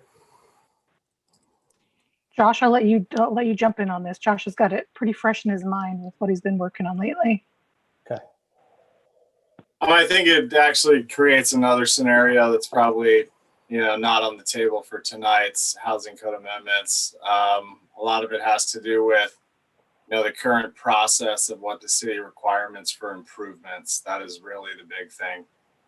The city is restricted from requiring improvements on development, single family and duplex development. Until you hit a 3-unit development, then you're going to start getting some improvements required. So if an individual were to come in and they have a 3-unit development and we require that sidewalks are installed and units are brought, utilities are brought to the site, and then we mention, or they find out that a duplex does not have to go through those requirements, then it's usually a shift from improving our infrastructure for the long haul, kind of throwing that to the wind, and then going to the cheapest alternative for the most money in the pocket, to be honest. So essentially the city is restricted from requiring these improvements. Therefore, it makes it a lot more cost effective for a developer to come through, not put in improvements, and just settle with less units. Okay, I see.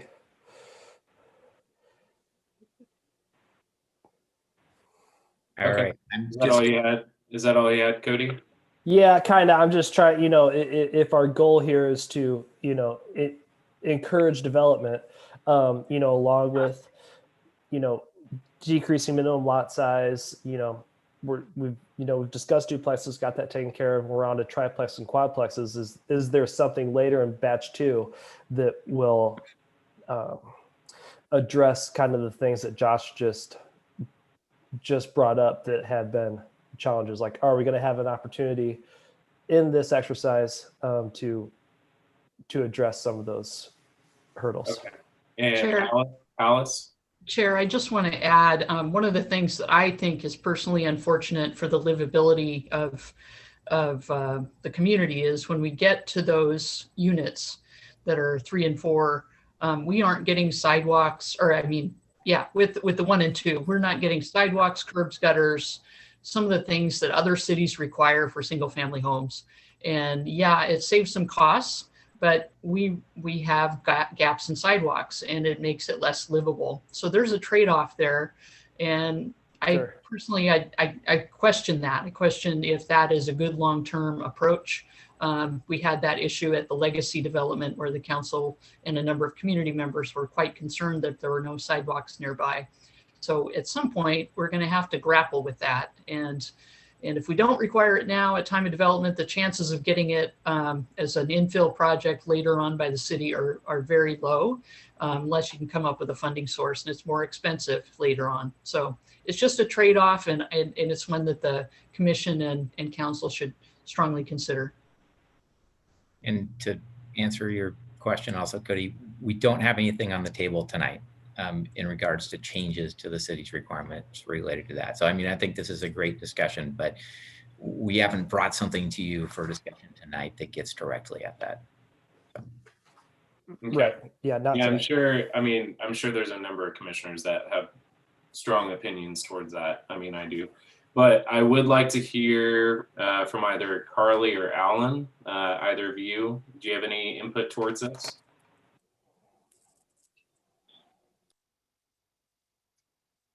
We'll go Alan first. Do you have any input? No, I mean, I've had some hurdles with my development, but it's really nothing. It's probably appropriate for this. Okay. And then Carly?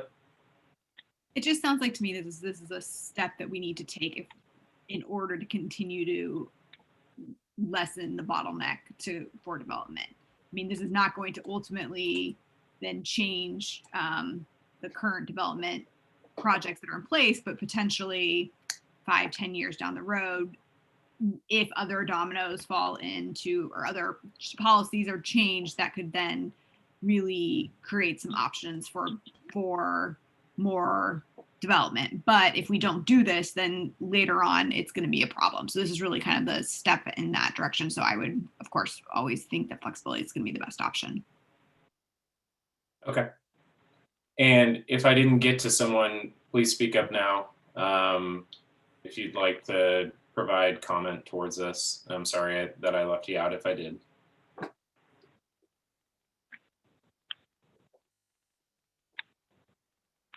Nope. Okay, I think we're good to move forward, Matt. Awesome. All right, so now I'm going to talk about one of everybody's favorite subjects, parking, parking requirements. Always fun. Yeah, I see Nate. He's ready to go. So we wanted to talk to you a little bit about your existing parking requirements and what they are and some potential changes to those. So the table on this slide shows kind of what they are now for what would apply to triplexes and quadplexes. We're still talking about triplexes and quadplexes here. And right now for what you call multifamily uses, which for parking includes triplexes and quadplexes because it's anything 3 or more units, you require 6 spaces plus 1.5 space per dwelling unit in excess of 3 units. So that would mean that for a triplex, you would require 6 spaces. For a quadplex, you would essentially require 8 because you'd require 6 plus the 1.5 spaces. Got to round it up to 2, so that's 8. We want to ask the question, do you want to think about reducing the number of off-street parking spaces required for those types of housing types? And we've got 3 options to put out there for you if you are interested in considering reducing the number of spaces required. So 1 would be 1 space per unit. So 3 spaces for a triplex, 4 for a quad. The second would be 2 spaces for the first unit, 1 for each additional unit. So that'd be 4 for a triplex, 5 for a quad. That's kind of what we showed you on those graphics that I showed you a few minutes ago. And then the third would be 1.5 spaces per unit. We know you can't build a half a parking space, but that would be the average.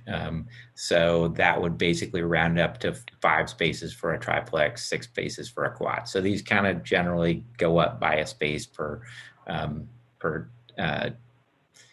triplex or quadplex in each of these options. All of these would be less than what you're currently requiring for those 2 types of housing.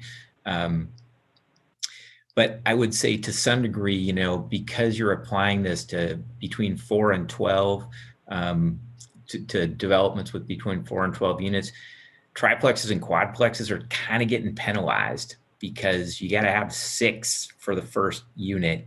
And when you average that out over the 3 or 4 units, it's more than what you need to require ultimately if you have a larger number of multifamily units. So that's, I think, part of the reason we thought we'd put this out there and see what y'all thought about this. So any thoughts, again, recognizing that this is can be a hot button issue. Anyway. Miller has a comment.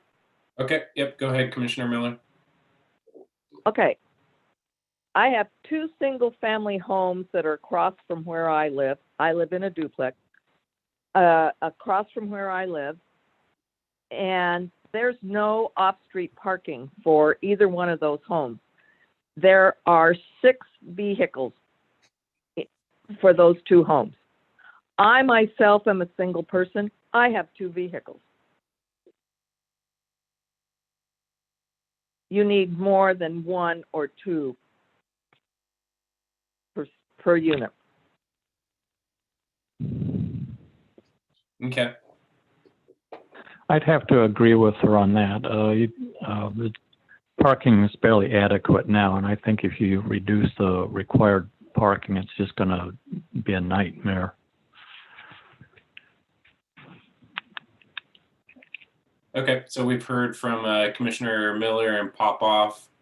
I'm going to start from the top. Cody?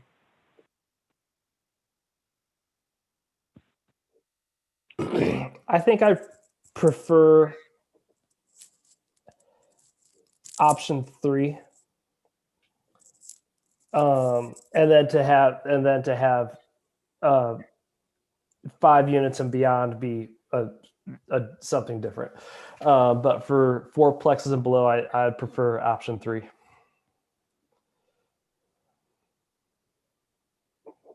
Okay. And I'm trying to see who's next on the list. Let's go Carly. Yeah, I think I'm assuming we're looking for a single definition for 4 to 12 units. We're not trying to separate based off of units. So if that is the case, I would agree that it would be option 3 would be the best choice. Okay. So that unit 3 or that the smaller units aren't being penalized.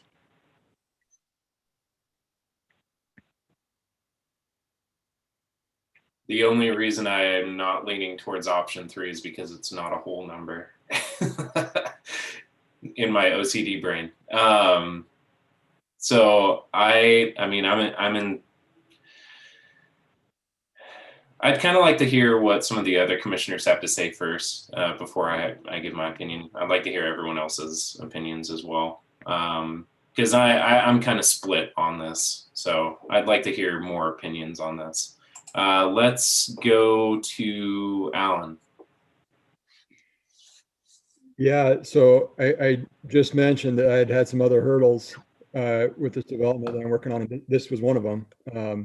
I could have had 12 units on this lot, but with the amount of parking I would have had to do, it didn't work. So I ended up doing quite a bit less. And a lot of it had to do with this section right here. So that's one thing. And then I also want to bring up that with duplexes, we are allowing 1 space per unit right now. So, and you know, it's a little bit inconsistent. And there's a big difference between a 4-plex and a 12-plex. So it's kind of hard to apply things to that range, I feel. So you're saying with the recent project you had, because of the parking requirement, you weren't able to build as much as you had hoped for? Yeah. Yeah. Okay. Yeah, the parking was it took up, you know, a lot of space and then a lot of cost, you know. So Alan, would you be in favor of some reduction in parking spaces? Just not sure which of these options it might be. Correct. And like I said, it's hard to apply these options to.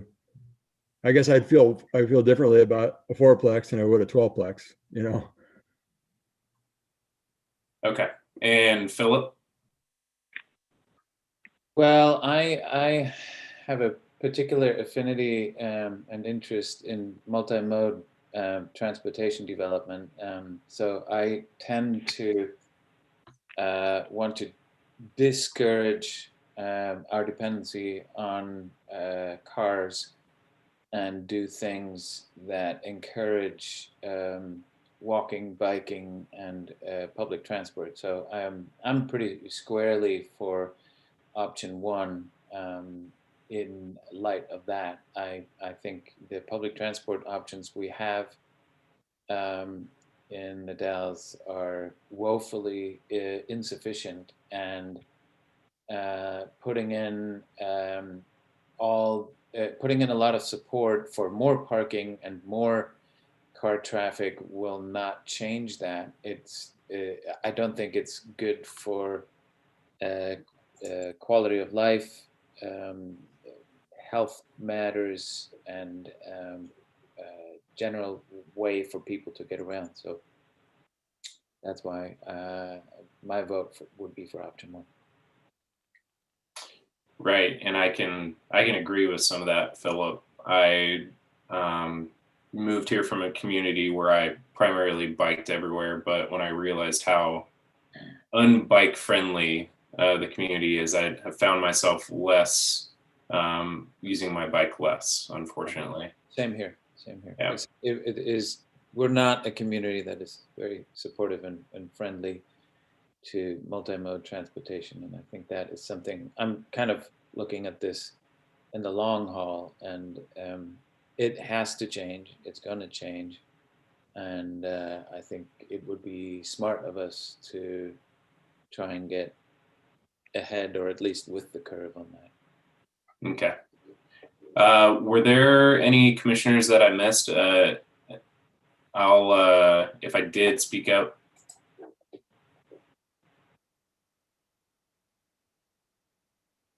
I don't hear anyone, so okay. I'll give my input. I lean towards one, and I'll go back to my statement earlier that I can appreciate Mary's concern in the fact that there's homes with no parking in that area. I have seen that throughout the Dalles. A lot of it is based off of topography. If you have a steep property, sometimes you can't even get parking on your property just because of how steep it is. But this, as we move forward, these homes are going to be required to have a unit per home. They're going to be required to have a parking space per home. So that would eliminate a lot of the concern moving forward, especially I have a 1950s home that doesn't have off-street parking. Well, it does, but it's half of an off-street parking spot. It doesn't really count. So I feel like this would, still allowing for some parking, one space per unit, without going overboard, because I know there are multiple units throughout town where there's a giant parking space out in front of them where you could probably park about 20 cars. There's maybe only 5 units there, and it just seems kind of unnecessary. Granted, it's their choice. They choose what to do with their land as they wish, but it seems like that could be utilized in a better way. So that's my opinion. We'll go into some other folks. Nate, you're at the top of the list. Thanks. And I have to say, even though I grew up in a town smaller than this one and out in the countryside, I am also a fan of option number one for 2 reasons. The first reason is if we're talking about housing around the margins, as Alan's experience illustrates, there's literature and data out there that says that parking requirements reduce unit production. So there's like probably another correlation here. There's probably a regression that someone's run that if we really dug into the literature, Matt could probably actually tell us about, but I've had extensive conversations with the staff at DLCD about this around projects in other communities, individual projects. And so I don't know if that's just project specific or generally. But then I think the other thing to keep in mind with all of these things is that this is the minimum requirement. And I think when Alan or others are going out and thinking about production, they're going to do what the market will bear. And to a couple of the commissioner's points early on, you know, people in the Dalles do appreciate more parking now. And if I'm a smart developer, I'm probably thinking about how I strike that balance between maximizing units and actually providing a product that the market wants. And so, I mean, with all of these things, it's a minimum. And I think that's, you know, parking that's important to keep in mind. And so basically what we're saying is let the market be the market.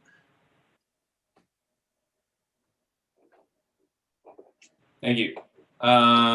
Next I have Dawn. Do you want to provide any comments?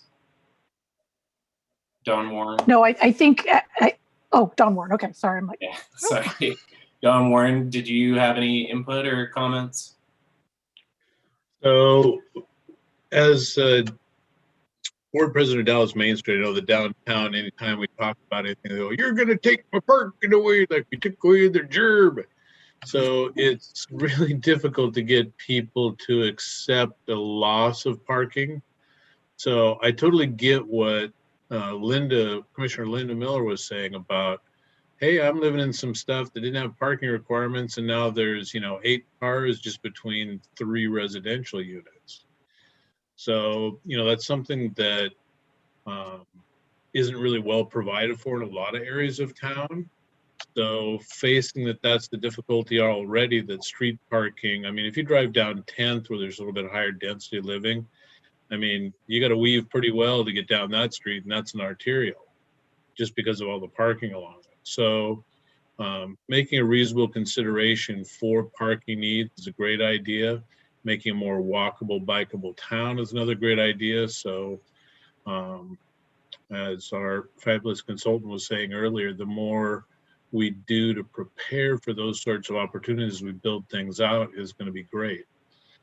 So Main Street's hunting for federal money for all sorts of stuff. And I just sent a note off to our grant hunter to look for sidewalk build out for residential, sidewalk repair, other stuff like that. We'll see if we can get some federal money to help the city out with those, because those are livability issues. Parking, that's a tough one. We're pretty dense. I don't know where you're going to put them, especially on smaller lots, unless you put them in a hole underneath the house. Which some people do. Yeah. Okay. Were there any other folks that wanted to provide input on this? If you do, feel free to speak up. I would like to. Okay. Is that Mary? That's Mary Hanlon. Okay. Yeah. You can increase the parking requirements, but just be very clear that parking's the hot button, and basically it means, you know, you're decreasing the number of units you want to build. So, you know, I just kind of have trouble understanding the housing conversation. You know, if you want more housing, which you need to keep the units affordable, or to even create housing, you know, units, so that people who are here who need options, parking, if you go up in the parking requirement, basically it translates to you are discouraging the ability to develop housing. So of any kind, you know, certainly for multifamily, and I think Alice is living downtown. I don't know if that building has, you know, parking lots in it, but I doubt it. And you just can't do, you can barely do 1-to-1. So if you go higher than that, to me, it just translates straight away that you don't want housing. So just my 2 cents. So Mary, it sounds like you would, I don't want to put words in your mouth too much, but it sounds like you would be in favor of a reduced number of required parking spaces per unit. And I don't know if you have which would be one of the options that we've got on the table here.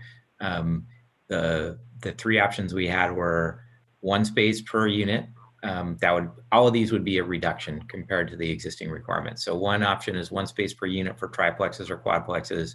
A second would be essentially 1 space per unit plus an additional space, for all, for the first unit. So 4 for a triplex, 5 for a quadplex, and the other would be 5 spaces for a triplex and 6 for a quadplex. Do you have any thoughts on those 3 options? And was I right in my interpretation? You were right in my interpretation. My comments that, I really believe that we need good quality housing. That's where I'm coming from, and that parking lots, you can either have parking lots or you can have housing, so it's one or the other. And I'd rather see housing and a place for people to live than, and have somebody have to walk a half block to get their parking spot.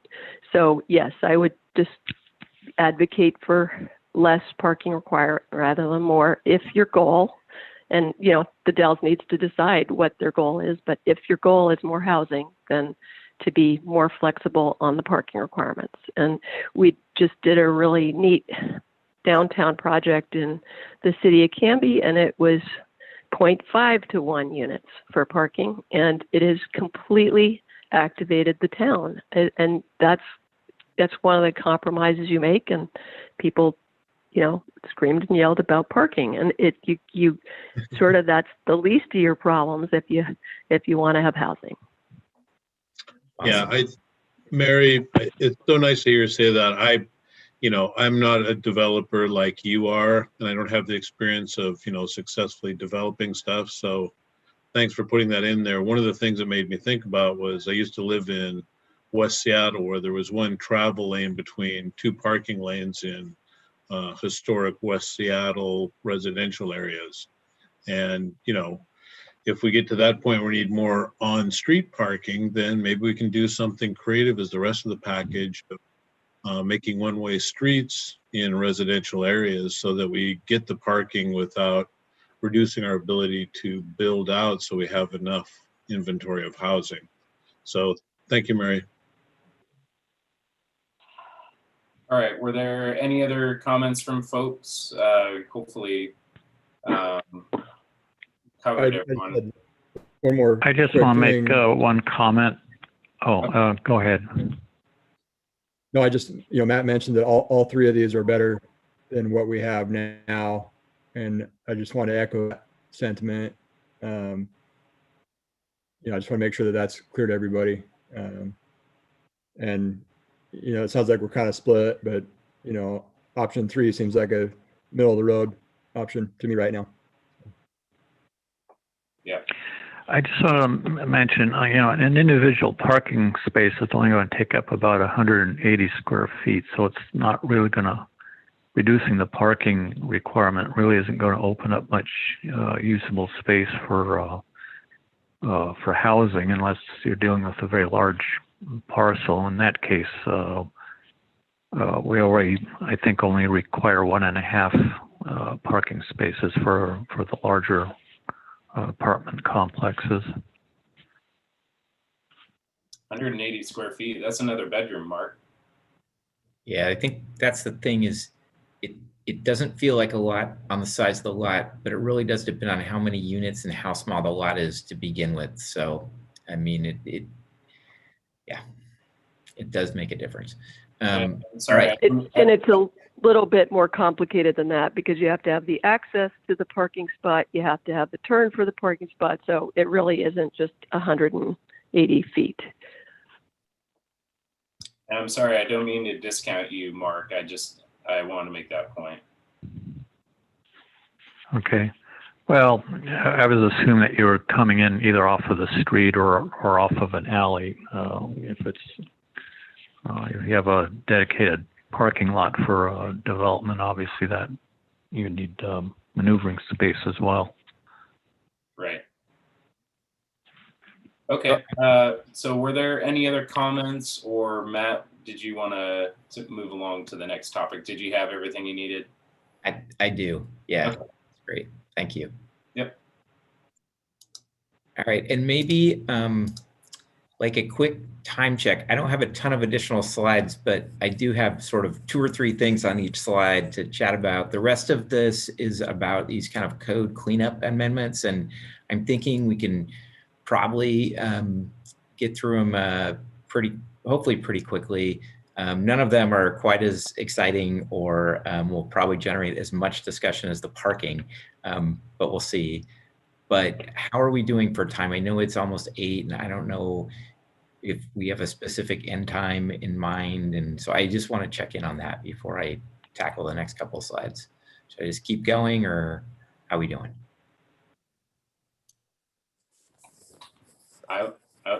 I'd say keep going. How's everyone else doing? I second that. Let's just keep rolling. Yep. Okay. Thank you, staff. Just wanted to check. All right. So then the rest of these things are, again, kind of to do with a number of cleanup recommendations from staff on the code. I'll take a first shot at talking about them and then just see what Dawn and Josh and Alice might have to add. So there's a number of proposed new definitions in the code, because there aren't definitions for these terms now, but they're used in the code. So it's important to define these terms. So developable area, gross density, net density, and porch. And for porch, it's just to provide a clear and objective and numerically based standard for what a porch is. So when you say porch, you kind of know at least what the minimum dimensions of that are. So that's kind of one set of suggested changes to address those issues in the code. And then there's a couple of terms that we're proposing to either not use because they're not, even though they're in the code now, they're not really things that are particularly taken advantage of or used.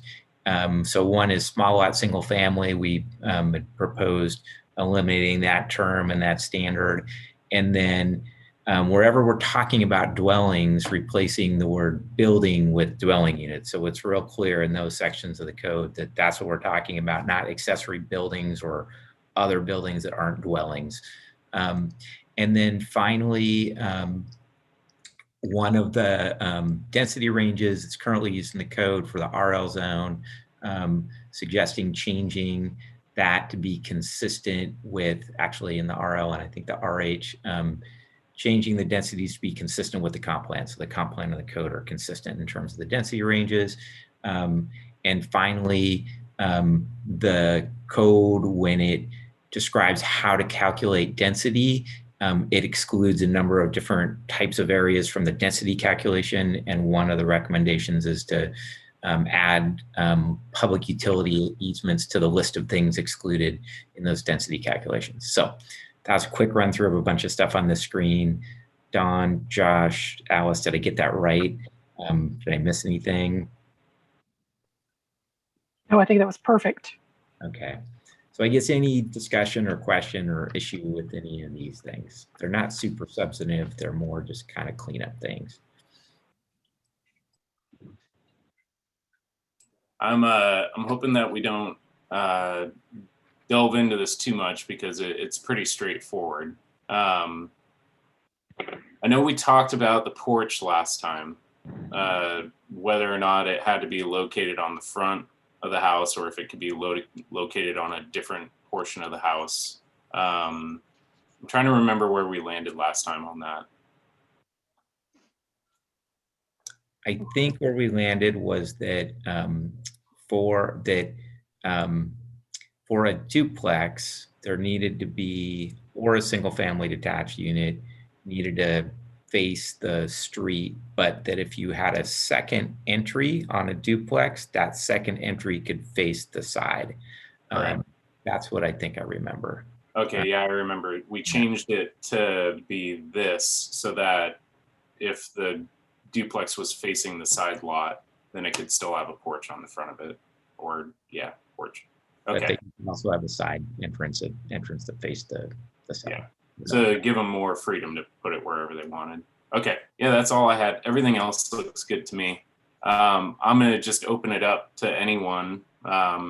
If anyone has any questions or comments towards these items. Again, we should probably try not to delve into it too much since it's all pretty straightforward.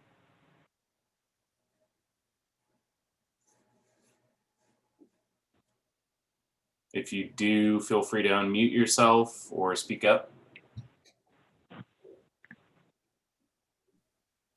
I think it all makes sense. Okay, we're not hearing anything else, so I think we're good to move on that, Matt. Awesome, thank you. So a few other things we'll talk about here. Again, I'll give it a start, and then we'll see if Don or Josh or Alice have anything to add. So we're proposing some changes to the review type / procedure type associated with different housing types. And this is primarily to add a certain level of consistency to the code. So the proposal would be ministerial review for single family detached and attached and duplexes. Part of that is you need to apply the same approval type to duplexes that you apply to single family detached. That's one of the elements of House Bill 2001 and the administrative rules. So that would essentially, result in that consistency. Site plan review would be applied to multifamily, and which would include triplex and quadplex developments and cottage clusters. So it would go through that site plan review process, which is generally a clear and objective process, and the standards are clear and objective, but it requires that review against those site plan approval criteria. And then the last bit I might have to have Don or Josh add to, but prohibiting an adjustment of density decrease below the allowed density in the applicable zone. Can you remind me kind of what the what we're addressing there, Don or Josh?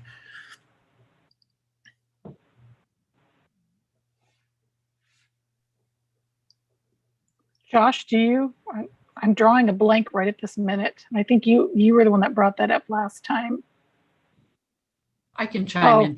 Oh, maybe it was Alice. No, I think it was you, Alice, that brought it up. I don't know if Josh has, what I recall was something a little bit different than this, not allowing density to be something you can vary in a variant, right, either upward or downward. That way you maintain consistency in the comp plan. You have the comp plan in the zone that dictates that. And that is a common prohibition for variances. It's just to not allow any adjustment of the density as something that can be varied in a variance or an adjustment. Correct. So it was standards. That's right. So we would allow for standards, setbacks, height, etc., to be varied, but not density. That was it. Thank you. Yeah, and we put up probably on the slide should have tossed in the word variance. And that would have maybe jogged our memory. So sorry about that. Okay, so those are some things that we're recommending in terms of your review type and procedures. And then there's a few other things that are related to specific development standards. So the first is to increase the rear yard minimum setback to 10 feet in the RM zone. The second is that right now, in both the RL and the RH zones, you have this kind of menu of options for design features, and a development needs to provide for a certain number of those. I think it's 6 out of the list, 6 or more, but the RM zone doesn't have the same set of standards, and there doesn't seem to be a lot of reason why you have that requirement or apply those standards in the RL zone and the RH zone, but not the RM zone. And there are actually at least one kind of standard in that zone that's not clear and objective that needs to be addressed as well. So the recommendation is just be consistent. Apply that same menu of design options for all 3 zones, including the RM zone. And then removing front porch requirement for duplexes, particularly for that, again, second unit doesn't make much sense. And then clarifying, and this is kind of again, clear and objective standard issue, but clarifying the traditional front entry requirement and essentially for 1 and 2 family units for single family detached and duplexes on a single lot, you'd have at least 1 traditional entry parallel to the street. This gets to the question I think that Brent asked earlier, but 2 dwelling units, you can have a second entry that faces the side. So that's kind of right to the question that Brent asked earlier. Don, Josh, anything to add to that? Or Alice? That I get it generally? Okay, cool. Yeah, so. Yeah, real quick. We talked about last time, I'll note. Yeah, Sorry. just real quick on the increase in the rear yard minimum setback. It's it'll look like an increase on paper, but it's technically, we had a formatting issue actually that resulted in a rear yard setback of 5 feet in the RM zone. So we're just trying to clean that up is the big thing. So the RM zone technically has a 10-foot setbacks, but there was just a formatting issue that was missed. So if you look into our code right now, it looks like it's only a 5-foot setback. Thank you, Josh. Hey, Matt. Yeah. This is Jonathan. I was wondering, when I read this for the first time, I thought we were going to be removing the word traditional in favor of some more clear and objective. But it seems to be that we're qualifying traditional front entry by including the parallels of the street aspect of it. But what about the word traditional? I thought we discussed this last week, or last month rather.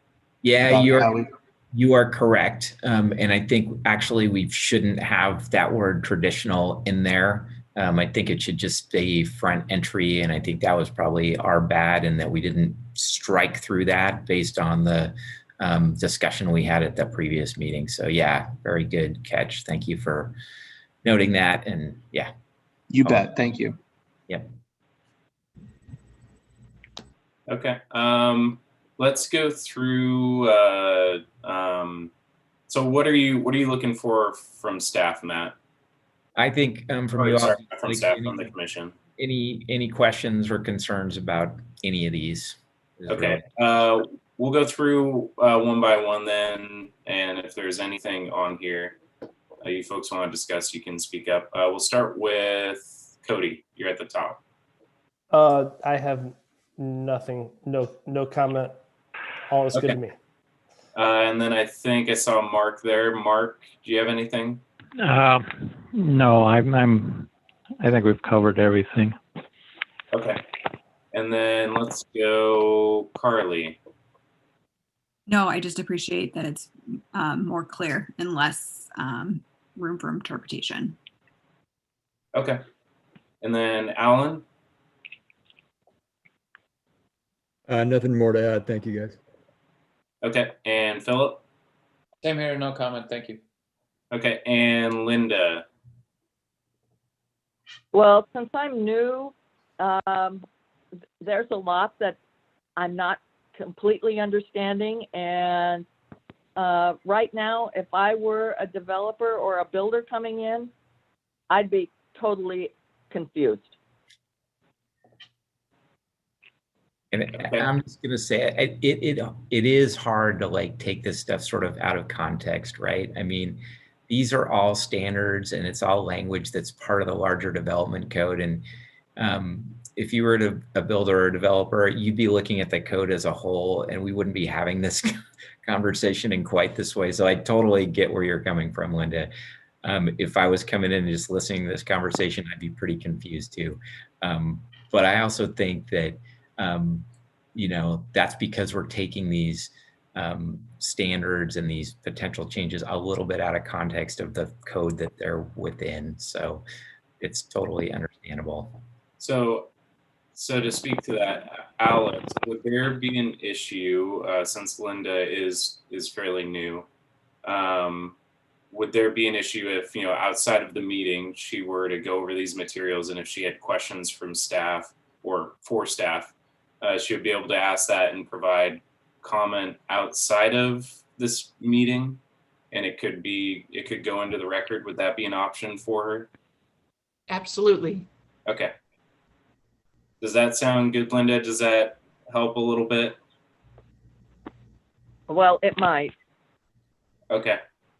Well, if there's anything that we can do to help you, we have a big group of folks here that are that are willing to help you out if you have any questions. Thank you. Linda, how about I'm going to put it on my to-do list to reach out to you tomorrow. I know we've talked in the afternoon before. Anyway, I'll reach out to you tomorrow, and we'll see if we can find a time to connect about this. Does that sound okay to you? Okay. All Sure. right. Thank you. Thank you. I appreciate it. Yeah, and I do recognize there's a lot of minutia we're dealing with tonight. So I think they're worthwhile things to clarify the code, but it's not, it's a lot of little things to try to walk through in a short period of time. So I appreciate everybody's patience on that. Yep. Okay, and so all the commissioners spoken. Is there anyone else that wishes to comment on this? Feel free to speak up, unmute yourself. I see Don with his hand up. So Don. Thank you, Professor Brent. So my quick question is, do you guys use? Okay. You need to lose more hair, just like me. So I'm just wondering, to help Linda or anybody else who's interested, do you keep an up-to-date redline copy of your draft changes to the codes that you're intending to promote? So I was just wondering if that would help people, because then you'd have the full context about where each piece is rather than pulled out in the presentation for conversation. Just an idea. That is in the packet. That is part of the memo. I mean, we've just kind of pulled it all out and combined it into some of these slides, but the memo goes into more detail, and it actually does show these underline and strikeouts and things more in the context of the code. So it doesn't show all the stuff on either side of them, but it does do that to a degree. So I think that will be helpful in just kind of looking at that. And then I think, further follow up to walk through it in more detail as well. So. Great, thanks. Okay, was there anyone else that wished to comment on this? Feel free to unmute, speak up. This is Mary Hanlon. My guess is that her comment was more that this is kind of disjointed and all over the place, and I think she's right. And it's not just a lack of education on her part. And then likewise, one consideration would be that the lots in the dells can be rocky or very steep with drop-offs, and you might want to consider that if you have a lot size, you could adjust, you could retain that, but not have to have the that might affect your ability to reach the number of units, and you should make adjustments if you want to. Linda, I just want to say something, because you're a resident of the Dalles, so we want to know what you want, and we want you to weigh in. So that's why you're here. You're bringing an expertise, and so you get a vote, you get to weigh in, and so you can just say what you want, and it's okay. You may not want me to say what I want. We do want you to. That's why we invited you to be part of the group. Okay.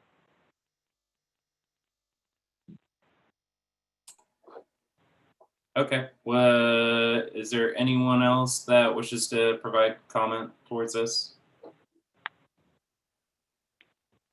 I'm gonna go once, twice, and take it away, Matt. Okay, and I think this might be my last one. It is before next step. So not quite as many items on this one. Again, there's three things we'll talk about here. And the second one's probably kind of the meatiest. I'm actually gonna have Don and/or Josh talk about the first one. I'll cover the next two and then have them talk about the first one, just because they did a much better job of talking through that one last time we all talked than I did when I attempted it. So there's three things on this list. The second one is for related to accessory dwelling standards. This would be to allow a reduced setback for those types of units on particularly lots that abut an alley. So right now, one of the situations you have in the Dalles is that you have a number of neighborhoods where the blocks are or the homes are served by alleys, and you've got garages that were built up to the alley line. So if someone wants to convert one of those garages that was built up to the alley line to an accessory dwelling unit, they can't do that because you have a rear setback from the alley of 20 feet. And that basically would eliminate anybody's ability to do that.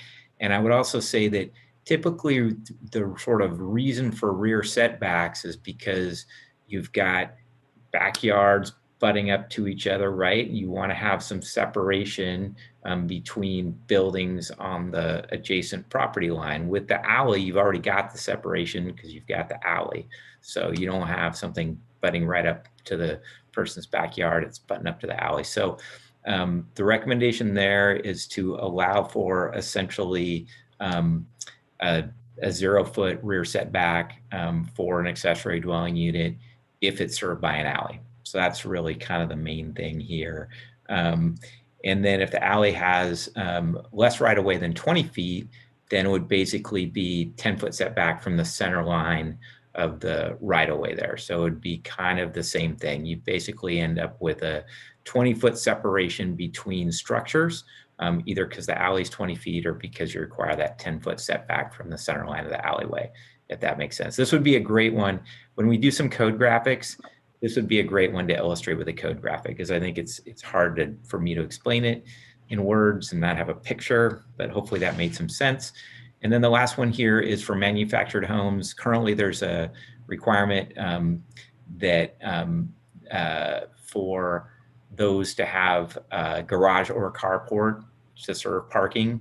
And the recommendation is to remove that because you don't do that with single family detached homes or duplexes. And why would you make manufactured homes comply with that? So that's the second one, or the third one on here. And then I'm gonna let Josh or Dawn talk about the first item, which is has to do with kind of ground floor commercial use in the CBC zone.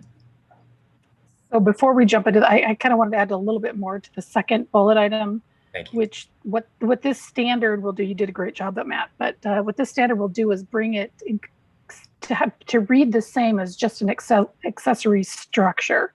So we've had Josh actually is working with an applicant right now that's looking at doing an accessory structure, doesn't know if he wants to do a dwelling in it right now, but he may in the future. So what this will allow is that we have consistency in the code in terms of all accessory structures, whether it's a dwelling or potentially a dwelling unit or an accessory structure, just a plain garage or shop, that they would have the same setback allowances. And then Josh, do you want to jump in on the residential CBC zone? Yeah, I can do that. Kind of add on to the number two. I was also working with an individual a while ago who has a rear yard garage. She wants to turn it into an ADU. Knows she has to meet a rear yard setback. She was contemplating cutting 5 feet off the back of the building just to be able to meet it. So this requirement would allow this individual to have less of a barrier to just turn that thing straight into an ADU. As Matt mentioned, we have a lot of alleyways and a lot of rear yard buildings that, this would allow a lot of those for an easier conversion into an ADU into the future. The first one is one I've focused on a lot, really. We have a lot, our downtown, the CBC zone, it's our downtown core area. That's where we have majority of our old buildings in town, our historic buildings in town. A lot of these buildings are very large. A lot of the residential buildings are rather large. Have had numerous people reach out to us wanting to convert single family, an old historic single family, into a duplex. Well, the way the code currently reads is that they could not convert it into a duplex unless there was a commercial element on the downstairs floor. However, they could convert it into a triplex. The minute you bump it up to a triplex, it's another issue we were talking about earlier. you add on to the amount of requirements when you get to a triplex. So what this is essentially saying, it's allowing duplexes to be converted a lot easier. We put together the two options. Personally, I would prefer option 2 just for sub-district 2 is more of our historic, our commercial historic area in town. And what that would do is essentially allow the outside fringe areas in town, in the CBC zone, to have residential units, all residential units. However, in our downtown core, where our commercial base is, that would essentially require all of those to have the residential on the second floor, which is typical for an older downtown central area. So hopefully I covered it all, but I'm more than happy to answer any questions on that.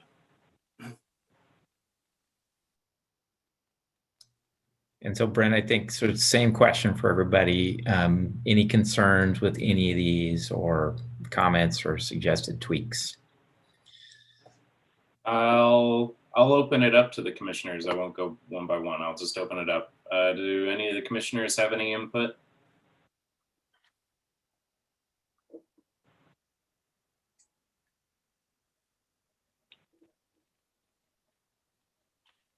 I'll provide a little bit of my comment. We've seen in the past where folks either don't get a survey or they go off of GIS to figure out where their property lines are. And the situation that I would hate to see, especially with a 0 line setback, is someone build their building in the road right of way for the alley, and then lo and behold, they built it in the alley and they have to tear down part of their structure or change it completely. I know I know that it's the owner's responsibility to get that stuff done, but if there's any way to mitigate against that potential issue, I would be in favor of that. 20 feet is ridiculous. I actually remember calling in when I was working on something on my property, and I was just wondering, and I figured out that setback was 20 feet, and I was a little bit blown away. I think it should be reduced, maybe not down to 0, but maybe close to that. And go ahead. So I'll just go ahead and let you know. So we do currently allow alleyways that have a 20-foot alleyway that an accessory structure like a garage could actually open up onto a 20-foot platted right-of-way at a 0 line setback, or an accessory structure, just an accessory structure that I think we limit the height of it. But so we currently have a code that allows for it. The big thing that we're changing here is that allowing the accessory dwelling unit also that same reduction in setback. So we already have it for accessory structures, but this would be also allowing that accessory dwelling unit. But yes, I mean, your concern, I think every planner has that concern every time it's like, oh my gosh, are they not going to survey? Do they know where their property corners are? So valid, definitely valid. Yeah, the old fence line that you think is the property line is actually not. It's actually 20 feet away from that. So I've seen that before. Okay, well, I mean, yeah, if we already do that in the code already, and we're just matching that for other development too, I don't see much of an issue with that. Do any other commissioners have any comments? What I'll say to this, Chair, is that it allows also these accessory garages to be converted into accessory dwelling units more readily. And that is a nice piece of flexibility that we would like to allow. I agree. Thanks, Alice. That's a really important comment. My thought was along what you said, Brent, that maybe 0 is easy to confuse, and so maybe a 5-foot setback, but that's a really key issue. Of course, a lot of garages are converted to ADUs, and if that would disallow that, then I default to the 0 setback. Okay. Were there any other commissioner comments? Seeing head shakes. Okay, were there any comments from anyone else? Feel free to unmute yourself and speak up. Are we going to change the time of the meeting? Oh, we were going to chat about that in the beginning, weren't we? That will be once we get done with this portion of the hearing. We'll do that before staff comments at the end. I think that's what is at the end. Yeah, we'll do that before staff comments. Thank you for flagging that. I appreciate that. Okay. I'm not hearing anyone else speak up. So I'm going to say, Matt, feel free to move on. All right. So, and I'm going to say you did it. Good job. We got through all of the potential draft code amendments that we wanted to talk about tonight. And I really appreciate everybody hanging with us. And, you know, I really do understand the issues for folks, especially on the phone or new to the process, that especially some of the last stuff was really, it was challenging to go through, you know, if you're not familiar with the code or, you know, just not seeing it out of context. So I totally get that. And I appreciate those comments. So all I have left here is to briefly talk about next steps. And some of this I've talked about a little bit already. So one is just, again, that online open house and survey is open a little while longer. So I would encourage people to participate in that. And then once that's done, we'll put together a summary of what we've heard from that. But again, I would say great participation so far. We will revise the batch of stuff that we looked at tonight based on the comments that we heard. There may be some places where there was kind of a not totally unanimous opinion, maybe, but we'll come back with a recommendation based on what we heard, and we'll see what you think. Not at the next meeting, but the meeting after that. And then we will draft kind of the next batch of code amendments for you in advance of the next meeting with the group.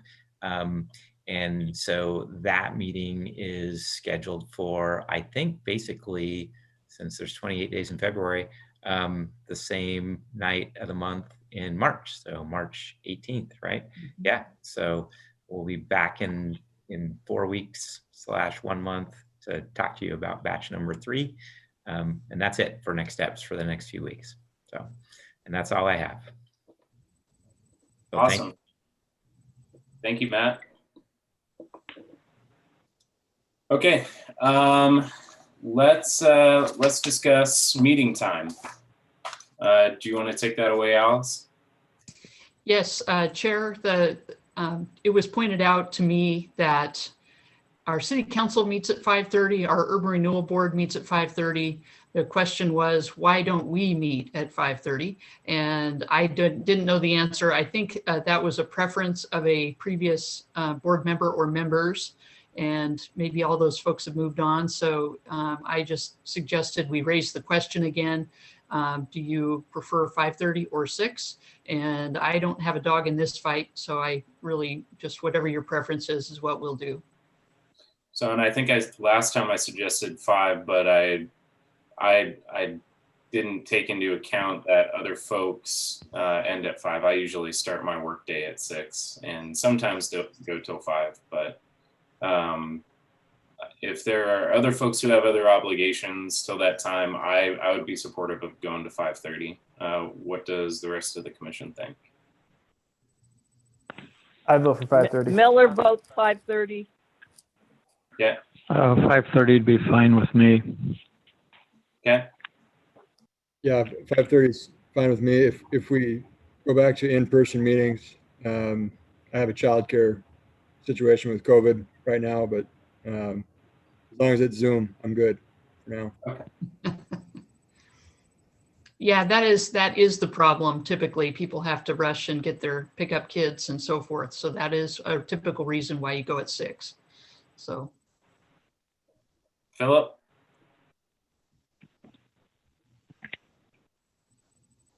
Are you there, Philip? We'll come back to him. Carly? 5:30 is fine. 5:30? You there, Philip? Taking a break real quick. For the most part, it sounds like everyone is for 5:30. So do we need to take a vote on that, Alice? I don't know. What does the attorney say? I don't know what the answer. We will go with the Sure. consensus that we've heard, which is 5:30. Yeah, that can be fine. We can have a motion to, just start noticing meetings going forward. So Okay. maybe a motion and a second would be good, and a vote. My camera was off. Yeah, that Thanks, would be Philip. just fine.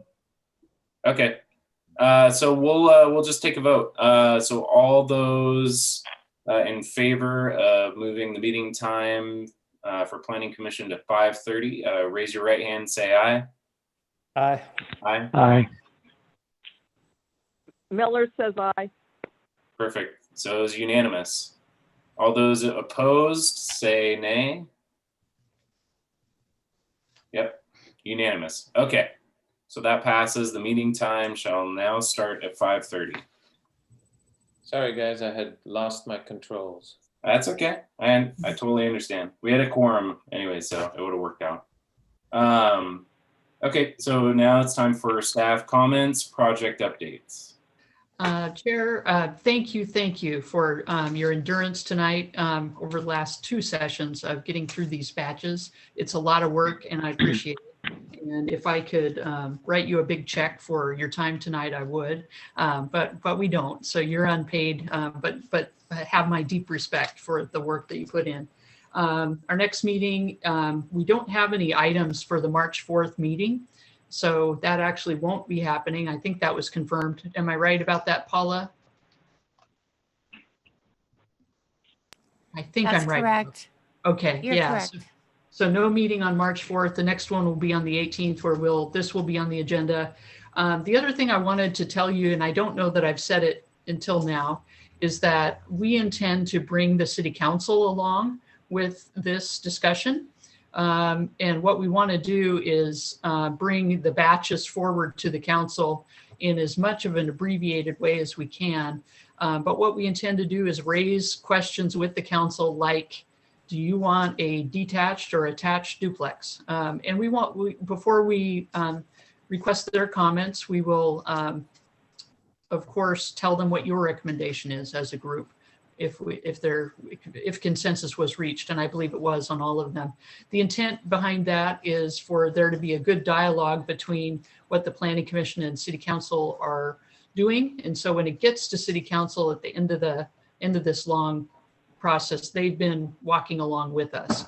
So you'll be seeing, I think we are scheduled to go to the second meeting in March. I just talked to Don about that today, which would be, and I may invite the chair or anyone else that would want to chime in. There may be an opportunity for someone to briefly chime into the council who represents the commission. Yeah, so that would be, what would that be? The 4th, it would be the 22nd. Did I get that right? Yeah, I think the 22nd, March 22nd is when we'll go to council with the first, probably batch number 1 and 2. We'll have to make sure we don't use up this much time. We couldn't do that. They have a bigger agenda than you do. So thank you. I just wanted you to be aware of that. That's all I have, Chair. Do you want any members of the Planning Commission to be present for that? Would it be helpful if any of us were there? Because it seems like there's been some decisions in the past where they were wondering, what the heck was Planning Commission thinking? And I'm wondering if it would help if there was maybe 1 or 2 of us there to provide insight if needed. I like it. I think that is really a good thing to do, and it makes the conversation a little more rich. So I would invite you, Chair, and anyone else. I shouldn't have forgotten, but I've forgotten now who the Vice Chair, who you selected as Vice Chair. Oh, Cody. We roped Cody into it. Okay, so you can choose amongst yourselves, but those seem the obvious if at least the chair and maybe the chair and vice chair. You can make sure you're invited. Okay, well, I want to leave it up to the group too. I don't want to just dictate it. Miller has a comment. Okay, go ahead. As a prior city council member, it would be wonderful to have somebody from the planning commission there that we could grill. It's a good term for it. Okay, yeah, I agree with that. Does the commission have any recommendations on who? Yeah, Alice, do you obviously, I don't know if you want the whole commission present for it. Would it maybe be helpful if like one or two folks were there if we maybe chose someone to represent us? I was envisioning one or two, so that fits in. I wasn't envisioning it to be a joint meeting of both groups. So at this time. So does the commission have any recommendations towards folks they would like to be present for those meetings to represent the planning commission? And Jonathan, am I kind of skirting on needing to take a vote on it?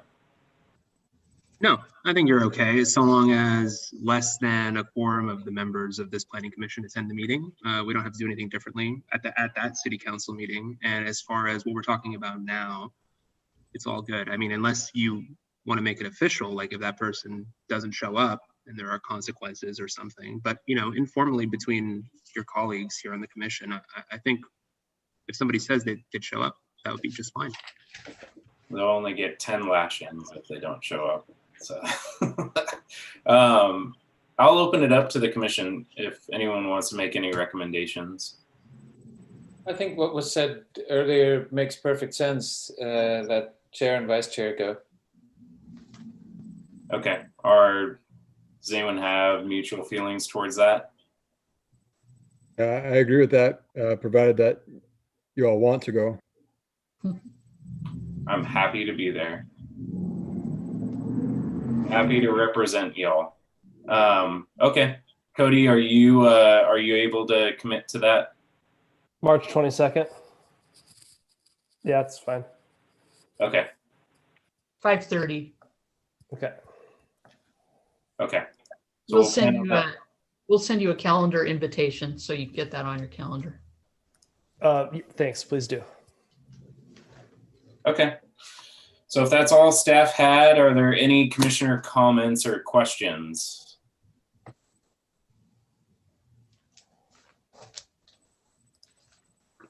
I'm hearing crickets. So I'm going to move to adjourn the meeting. Thank you, folks. Thank you. Thanks, everybody. Take care. Have a good rest of the night. Thanks again. Paula, Yes. are we going to do a digital signature for this one as well? Yes, please. I'll Okay. send it to you tomorrow. Okay, I'll keep an eye out for it. I'm sorry I didn't spot it last time, but I'll be sure to watch out for it tomorrow. It's fine. It's fine. Thank you. Okay, well, have a good rest of the night. You too.